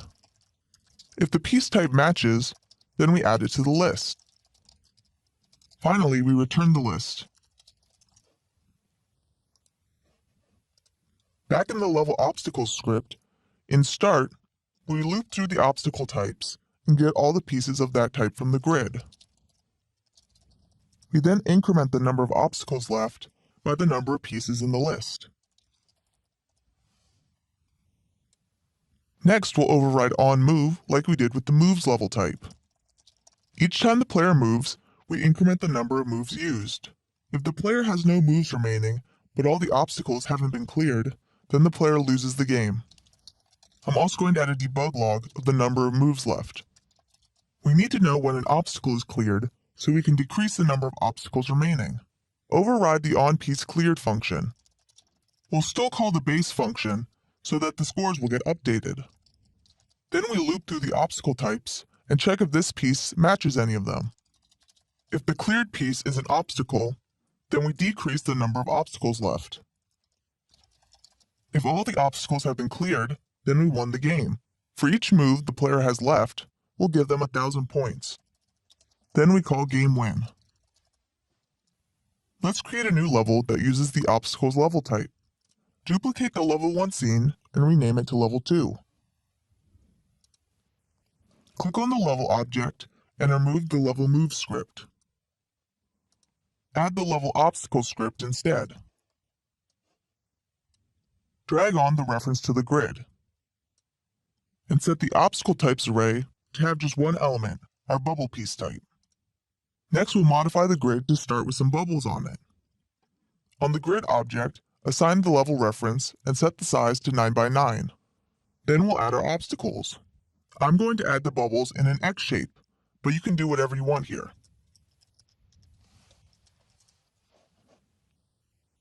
For my level, I think 10 moves is an appropriate number. The star scores will be 25,000, 27,000, and 30,000. I'm going to set these values in the inspector for the level class. Try the level out and see what you think. You can make the level easier or harder by changing the number of obstacles and where they are, or by adjusting the number of moves.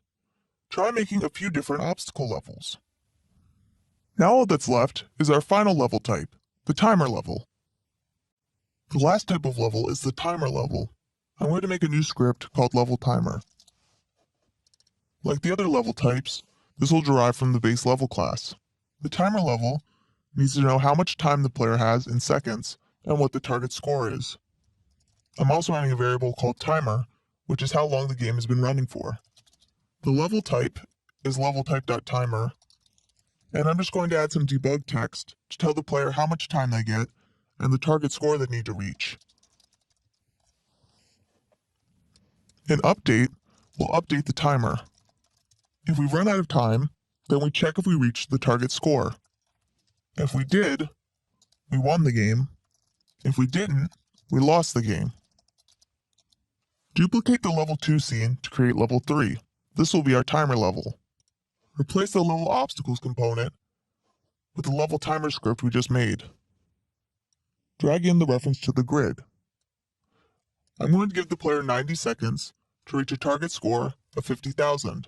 The star scores will be 50,000 for 1 star, 65,000 for 2 stars, and 75,000 for 3. On the grid object, drag in a reference to the level object, and then clear the initial pieces array. This level won't have any bubbles on it. Set the dimensions to 8 by 8. Play through the level and try to reach the target score in 90 seconds. In the console, you can see that I won the game, but it's calling game win over and over again. That's because even after the game ends, the timer keeps counting down.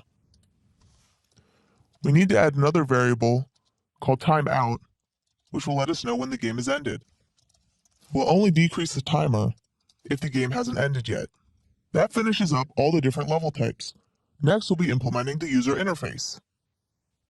The HUD, or heads-up display, will let the player know important information while they're playing the game. For our game, this will be things like the number of moves left, the target score, and the player's current score. You can find all the assets for the user interface in Textures UI. Open the Level 1 scene. Create a new UI image by going to Game Object, UI, Image. You'll have to zoom out a lot to see the UI canvas. The canvas is the thing that draws our UI. In the inspector, set the UI scale mode to scale with screen size. This way, our UI won't get cut off even on smaller screens. Set the reference resolution to 1920 by 1080. This is the resolution I used when I generated the UI assets. Our HUD will have 3 elements: the remaining moves or time, depending on the level type, the player's current score and how many stars they have, and the target score or number of obstacles left, again depending on the level type. We'll start with the number of moves or time remaining. You don't have to use the exact same values for your UI as I'm using. Just move things around until you get it how you like. I'm going to create an empty child under the canvas. Make sure it's under the canvas object and rename it to remaining moves/time.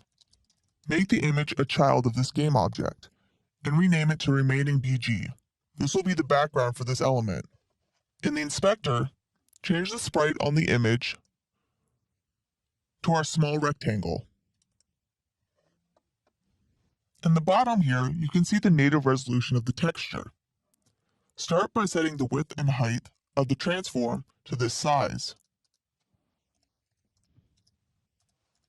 You can always scale this down later, but we want to make sure that the proportions are correct. Anchor this to the top left. This means our position will be relative to the top left corner of the screen. Move the image around and resize it until you get it how you like. Next, we're going to create a text object. Make it a child of the remaining move/time object. Rename this to remaining_text. This is where we'll put how many moves you have left or how much time is left. Now the default font is Arial. We're going to import a different font from the standard assets. Go to Assets, Import Package, Utility. Click the None button and then scroll down until you find the Open Sans folder. Check the box next to it and click Import. This will import the Open Sans font into your project. Now we can change the font on our text object to Open Sans Bold. Again, change the anchor to the top left and move the text object over the background. You can see that the font is really small, so increase the font size until you get it how you like it. I'm going to center the font and align it on our background. I'm also going to change the color. Duplicate this text object and rename it to remaining subtext. This is where we'll let the player know what this number actually means. For example, something like remaining moves. Make this text much smaller and put it below the number. I'm going to make the text box a little bit smaller so that it wraps, and I'm going to decrease the line spacing. You can see that the text on top got kind of weird. This just happens sometimes in Unity, so just go over and retype the text and it'll fix it. You can preview how the UI will look by going to the Game tab.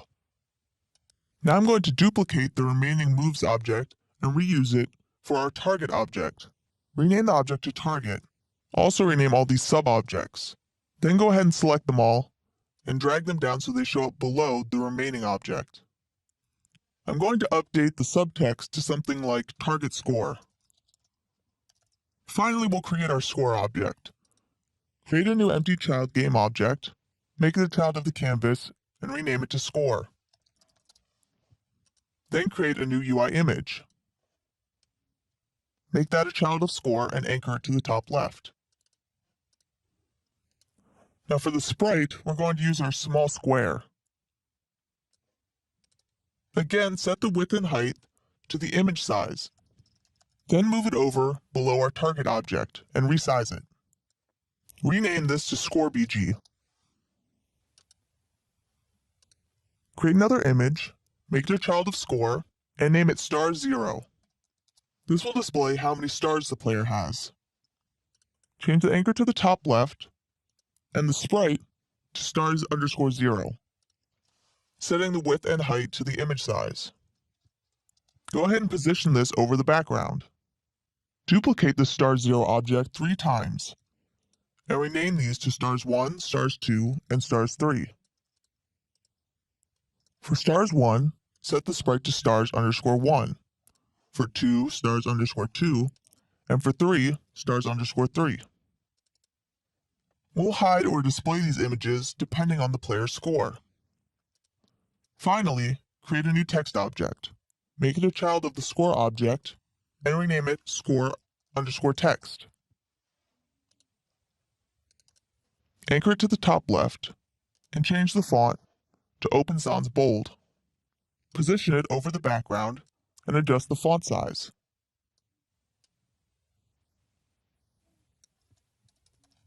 Center the text and change the color to match our other text objects. I'm going to check the best fit box.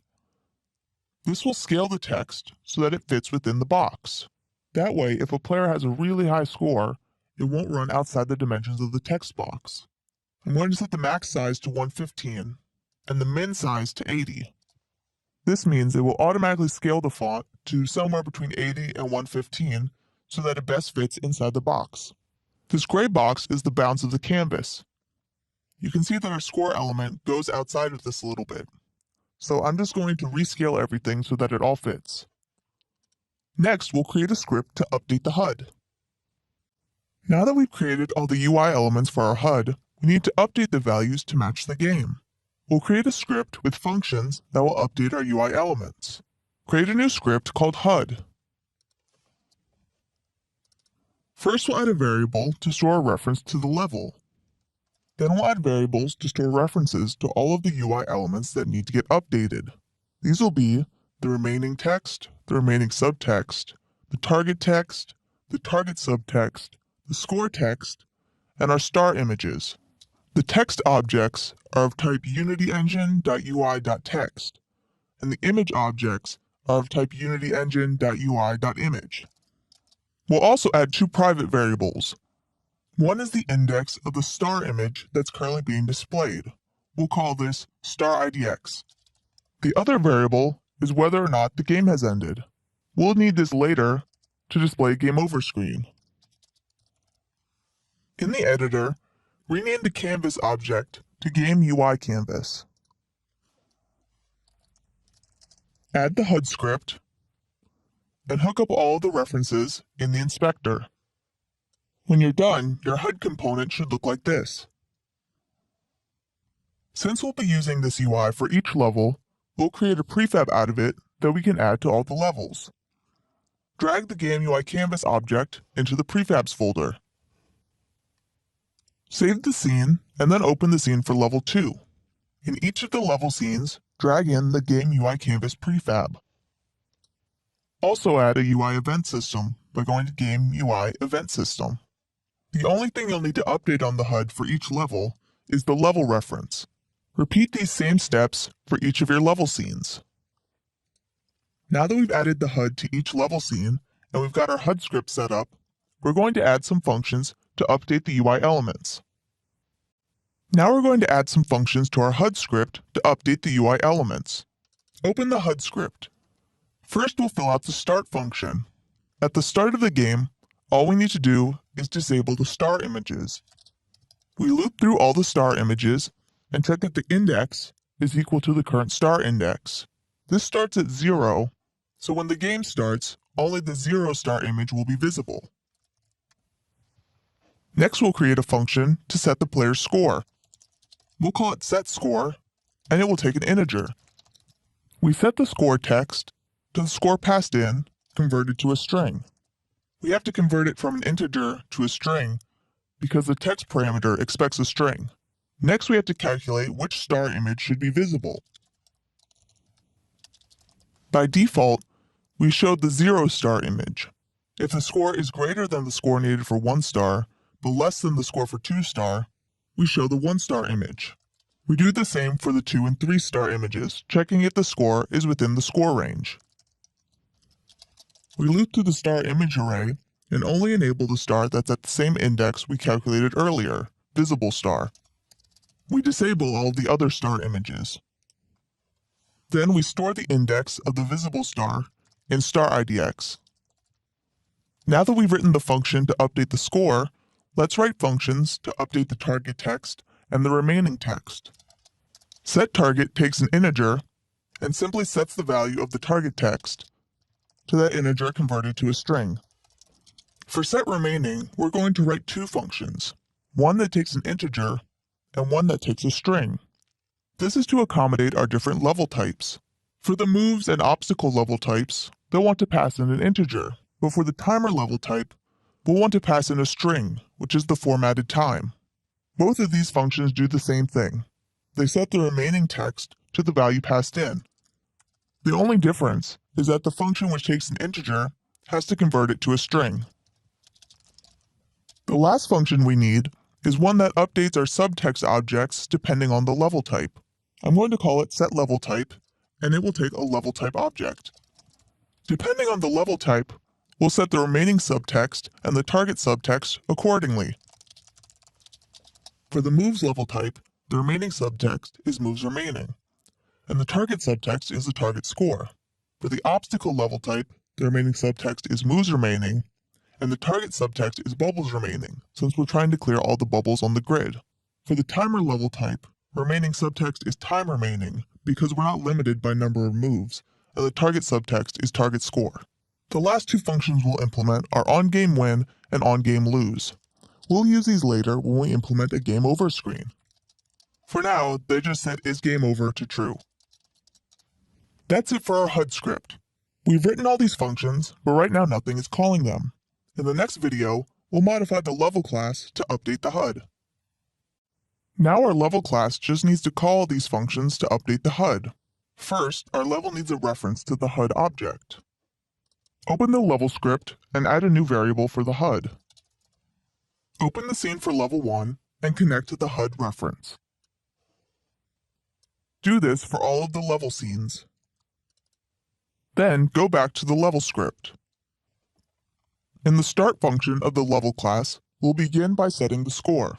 Since the game just started, this will be 0. In game win and game lose, we'll call the appropriate functions on the HUD. Finally, whenever we update the score, we also have to update the HUD. In onPieceCleared, we can replace our debug text with a call to set score. We still need to call the setRemaining, setTarget, and setLevelType functions. Since these are dependent on the level type, we can't call them from the base level class. Instead, we'll call them in the scripts for each of our different level types. We'll start with the moves level type. In start, we'll call all of the functions to update the HUD.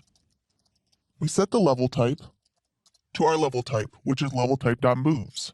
We set the score to our current score, which will be 0 at the start of the game. We then set the target to our target score, and we set remaining to the number of moves remaining, which right now is numMoves. We can then remove the debug text. Then, when the player makes a move, we update the remaining moves on the HUD. Replace the debug text with HUD.setRemaining. Next, we'll call the HUD functions from the obstacles level type script. Open level obstacles, and in start, after we've counted all the obstacles on the grid, we'll update the HUD.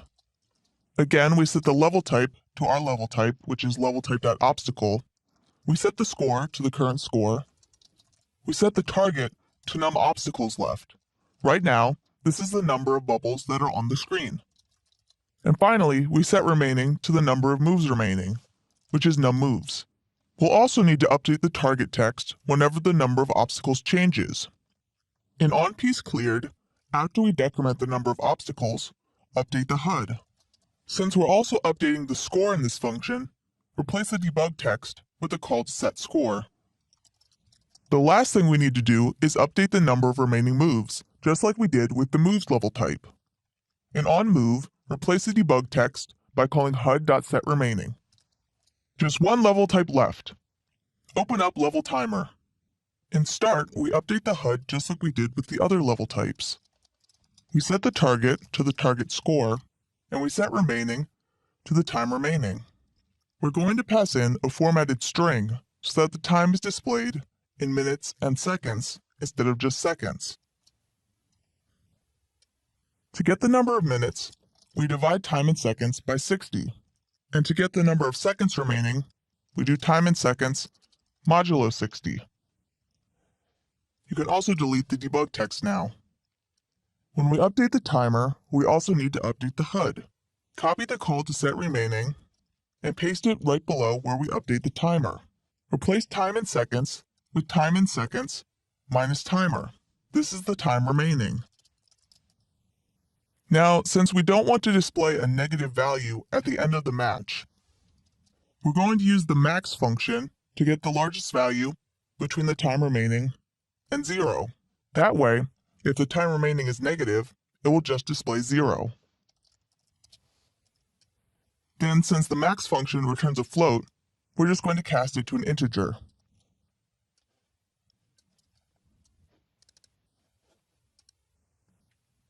Run the game. You can see that some of our text isn't showing up. If you have any text that's not showing up, it's probably because the text is going outside the bounds of the text box. Click on the problem text and increase the size of the text box until the text appears. Hit Apply to apply this to the prefab. Since we're using prefabs, this will apply it across all of our levels. Hit play again, and you can see that as we play, the number of moves remaining and our score are updated. Test out each of the different level types and make sure the HUD is working for each of them. In this bubble level, you can see that we're displaying the moves remaining and the number of bubbles remaining. And in the timer level type, we have the time remaining and the target score. Now, since this grid is slightly behind the HUD, I'm going to move it over a little bit.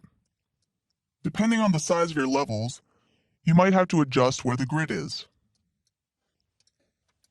The grid is very small compared to the UI, so you'll have to zoom in a lot.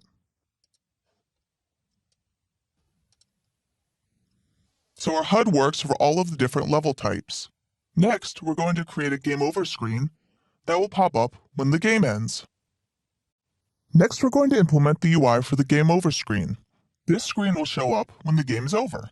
Expand the game UI canvas object in the hierarchy. Create a new empty child game object and name it game over. Create another empty child object under that and name it screen. We're going to create all of our UI elements under the screen object. The reason we're creating them under screen instead of directly under game over is because we want to be able to enable and disable the UI elements without enabling and disabling the script, which we'll create later. The script will be on the game over object, which means we can enable and disable screen without affecting the script. Create a new UI image, make it a child of the screen object, and rename it to BG. This will be the background for our game over message. You can leave the anchor at the center. Unlike the HUD elements, the game over elements are going to be center anchored. Set the sprite to the large rect sprite. Change the width and height of the transform to the native image size. You can resize the background and place it wherever you want it. When the player wins, we want to display their score and how many stars they got. The HUD already has an element that does this. I'm going to copy the score element and paste it under screen. Go ahead and delete the background.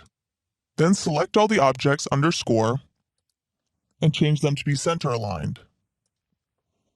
Finally, go ahead and move them to the center of the screen and resize them as you like. I'm going to make the score text a bit larger. When the player loses, instead of displaying their score, we're just going to display some text that tells them to try again. Create a new text object and make it a child of screen. Change the font to Open Sans Bold. Go ahead and resize the element and make the font size larger. I'm also going to center the text and change the color to match our other text objects. Go ahead and rename this to Lose Text. The last element we need for our game over screen is two buttons, one to replay the current level and one to go on to the next level.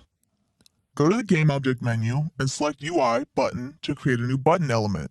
Make this a child of the screen object and rename it to Replay Button. You can see that the button automatically starts with a sprite and some text. Replace the sprite with arrow left and set the width and height to the image size. Change the text to Open Sans Bold and have it say Replay. You can also adjust the size and color. Now I'm going to resize the button and position it at the bottom left of our game over screen. Go ahead and duplicate the Replay button and rename it to Done Button. Change the sprite to arrow right and change the X position to positive. This will put it in the same spot on the other side of the game over screen. Finally, change the text to say Done. Click on the Game UI Canvas prefab and hit Apply to apply this to all scenes. Next, we're going to create a quick animation to display our game over screen. Instead of having our game over screen just pop up out of nowhere, we're going to create a little animation to bring it onto the screen. In the Animations folder, create a new animation and call it Game Over Show. Drag this onto the Game Over object. As you can see, this added a new animator component and created a new animation controller. Go ahead and double-click on the animation controller to open it. Since we don't want this animation to play automatically, we need to make another state the default state. Create an empty state and set that as the default state. Back in the scene, click on the Game Over object and open the animation window. Make sure you're editing the Game Over Show animation. Add a property for the screen object's Rect Transforms Rotation, and a property for the screen object's Rect Transforms Anchored Position. Go ahead and delete the last keyframe and expand the properties. We want to start with the Game Over screen off the top edge of the screen. So go ahead and adjust the Y position until it's off the screen. Then we want to bring the Game Over screen back to the center. At frame 4, set the Y position back to 0. This moves the screen back to the center. I also want to add a bit of rotation as the screen comes down. At frame 3, set the Z rotation to 0. At frame 5, set the Z rotation to 10. And finally at frame 6, set the Z rotation to 0 to straighten the frame back out. If you scrub through the animation, you can see that the screen drops down from the top and does a little wiggle before settling in the center of the screen. Hit Apply on the prefab to apply this to the UIs across all of our levels. Now we're ready to create a script to control the Game Over screen. Now we're going to create a script to control the Game Over screen. Create a new script and call it Game Over. Drag it onto the Game Over object. We're going to add some variables to store references to all the UI elements we need to change. These will be the screen object, the score object, the lose and score text, and all of the star images. Connect all of these objects in the inspector. When you're done, it should look like this. Back in the Game Over script, we don't want the screen to be visible when we're playing the game, so in Start, we'll deactivate the screen object. We'll also hide all of the star images. We'll re-enable them later. Create a function called showLose, which will be called when we lose the game. When we lose the game, we want to display the Game Over screen, so we set the screen object to active. Then we deactivate the score object, since that should only be visible when we win the game. Then we'll play the show animation we made in the previous video. Now we'll create a function to show the screen when we win the game. Again, we set the screen to active. And we hide the lose text, since that should only be displayed when we lose the game. When we win the game, we want to display the player's score and how many stars they got. So we'll pass those in as parameters to show win. We set the score text to the player's score, and then we hide it. You'll see why in a minute. Then we play the animation to show the screen. We also want to show how many stars the player got, but when we do that, I want to show the stars one at a time. So we'll need to create a coroutine. Create a new coroutine called showWin coroutine. This will take in how many stars the player got. We'll wait for a moment before displaying any stars. Then we loop from 0 to the number of stars the player got and enable the image. We'll also disable the previous image if there was one. That way, only one image is displayed at a time. We then wait for half a second in between displaying each image. Once all the stars have been displayed, we then re-enable the score text. We'll call this coroutine in showWin. Now we have functions to show the Game Over screen when we win or lose the game. The last thing to do is implement the functionality for the Replay and Done buttons. The Unity Scene Manager class lets us load a new scene or get information about the current scene. When the player clicks on the Replay button, we'll simply reload the current level.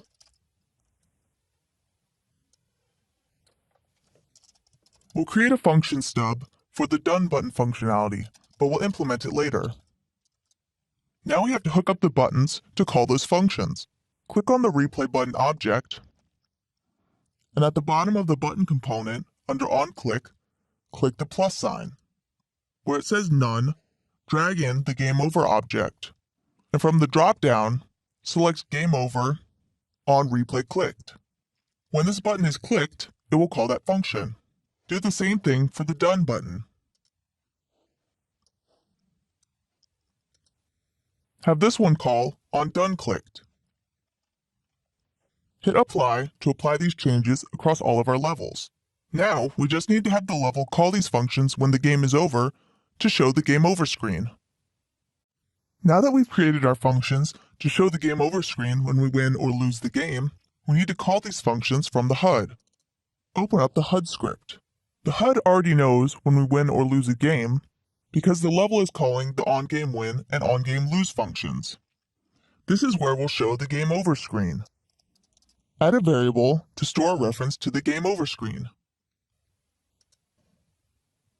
In the inspector, assign the reference to the game over screen. Click Apply to apply it to the prefab.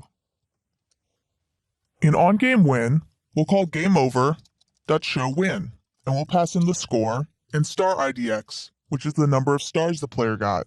In onGameLose, we'll call GameOver.showLose. Unity will give you a warning when you've created a variable that's not being used. Since isGameOver ended up never being used, let's go ahead and remove it.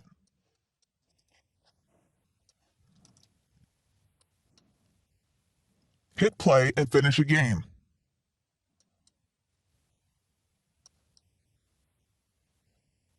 The Game Over screen popped up, and it shows how many stars we got and our score. Right now, the Game Over screen appears as soon as we run out of moves. But at this time, the board might still be refilling and clearing pieces.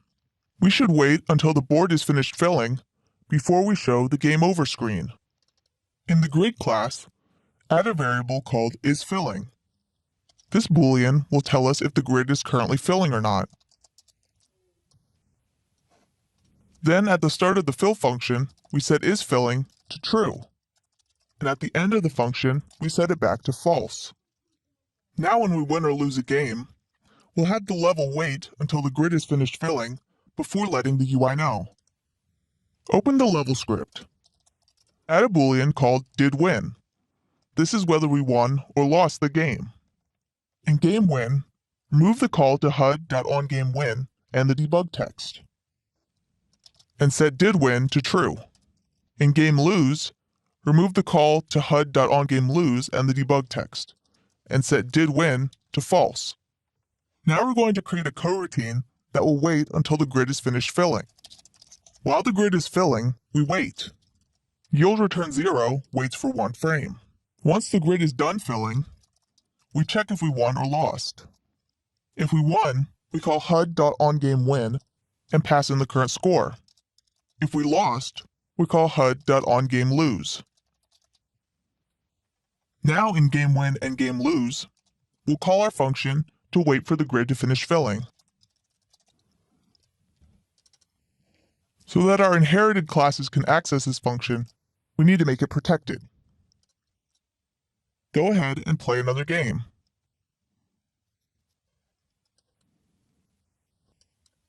Now when the game ends, we wait until the board has finished filling before showing the Game Over screen. All of our game UI is now done. Next, we'll be creating a level select screen so that players can switch between different levels. The last thing we need to do is create a level select screen so that players can switch between different levels. Create a new scene.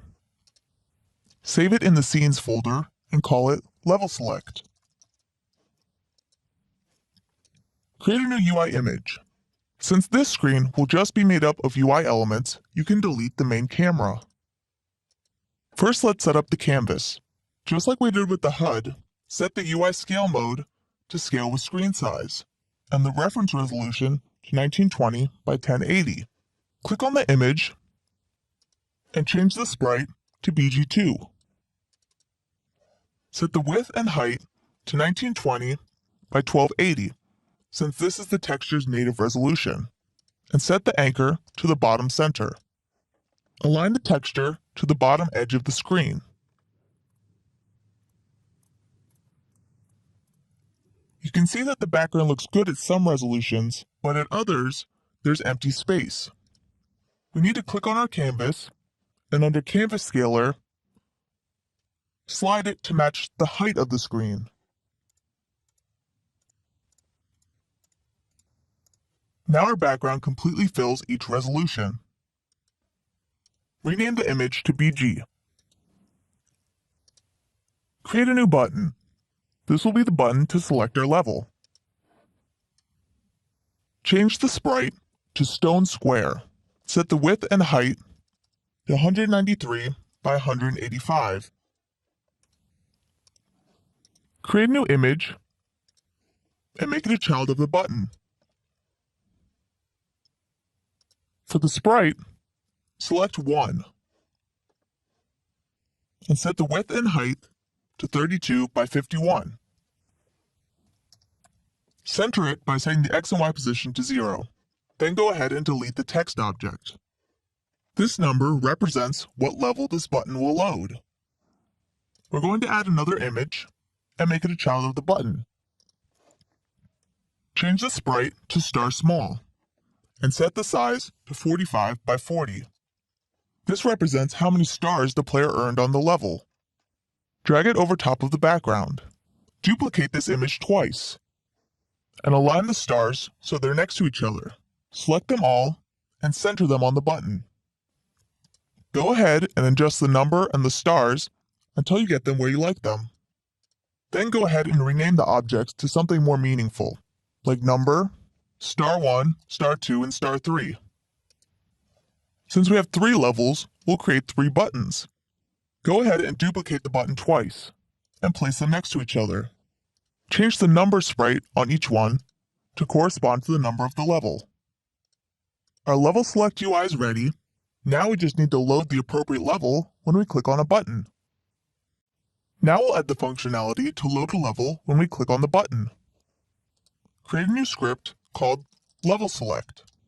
Drag it onto the canvas object and rename that to Level Select Canvas. Open the Level Select script. We'll add a function that gets called when a button is pressed. Call it onButtonPress, and it will take the name of the level to load as a parameter.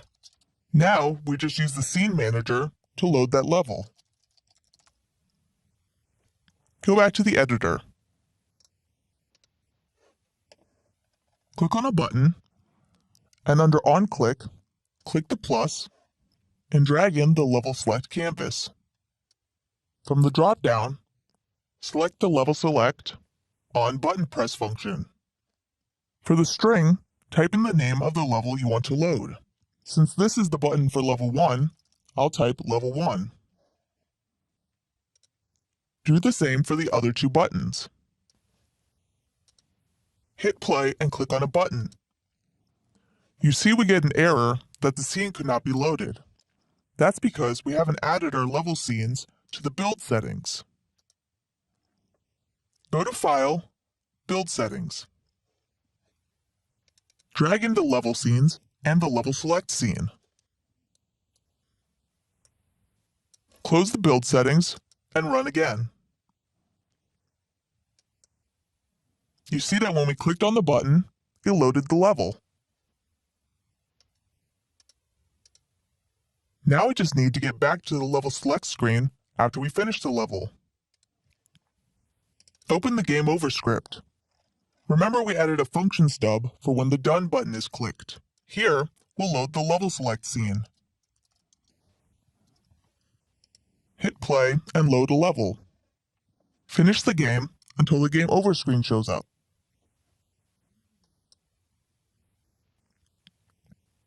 Try clicking on the Done button. You can see it brings us back to the level select screen where we can select another level.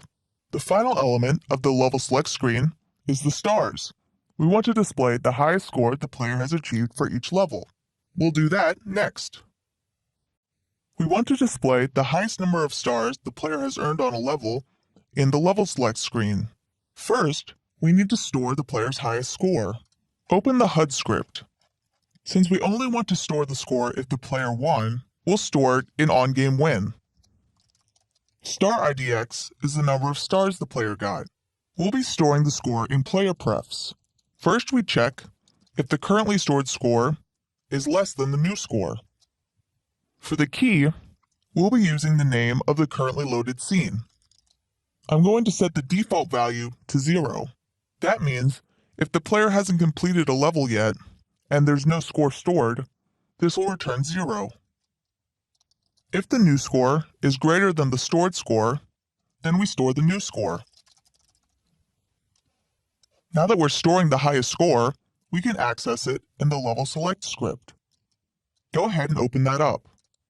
We'll need references to all of the button objects so that we can show or hide the stars depending on the player's score. We also need to know what player pref key is associated with each button. Create a new struct to hold those values. Mark this as serializable so we can view it in the inspector.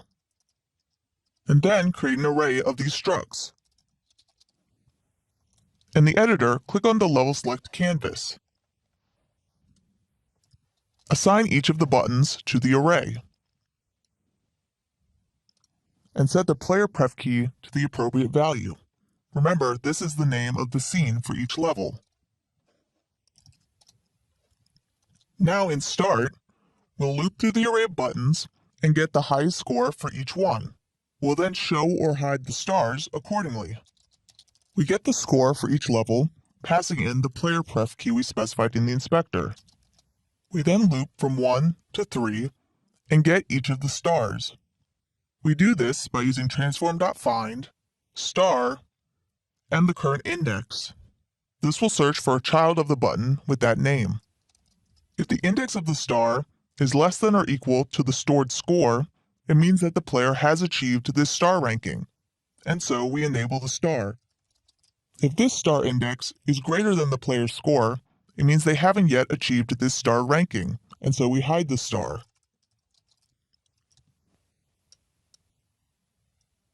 Hit play. You can see that all of the stars are hidden. Complete one of the levels. Click Done to go back to the Level Select screen. And you can now see that I have a score of 3 stars on level 1. That's it for the Level Select screen. While I only have 3 levels, I encourage you to make lots of different levels and fill this screen up. It's your game, make it how you want it. I hope you've enjoyed this course and that you're ready to take your game to the next level. As you bring this game closer to release, here's some things you might want to consider. While we've covered a lot in this course, there's many more things you can do to polish your game. For example, right now we don't reshuffle the board when there's no possible matches. You'll probably want to shuffle the board so that the player doesn't get deadlocked. You might also want to make it so that the initial board doesn't have any matches on it, so that pieces don't get cleared right as the game starts. There are many more features you can add to your Match 3 game. Most Match 3 games have many more piece types than what we've implemented here. You might want to implement a special piece that clears all pieces in a box around it, or make it so that when you swap 2 special pieces, they combine for an even bigger effect. If you're interested in taking this game to mobile platforms, then check out my course, Creating Mobile Games with Unity, which shows you how to prepare a Unity project for release on mobile. If you're interested in doing more 2D work with Unity, there are several courses specifically tailored to that. You might want to check out Unity 5 2D Optimizing Graphics, Unity 5 2D Generate Procedural Terrain, or Advanced Unity 2D Sprite Palette Swapping.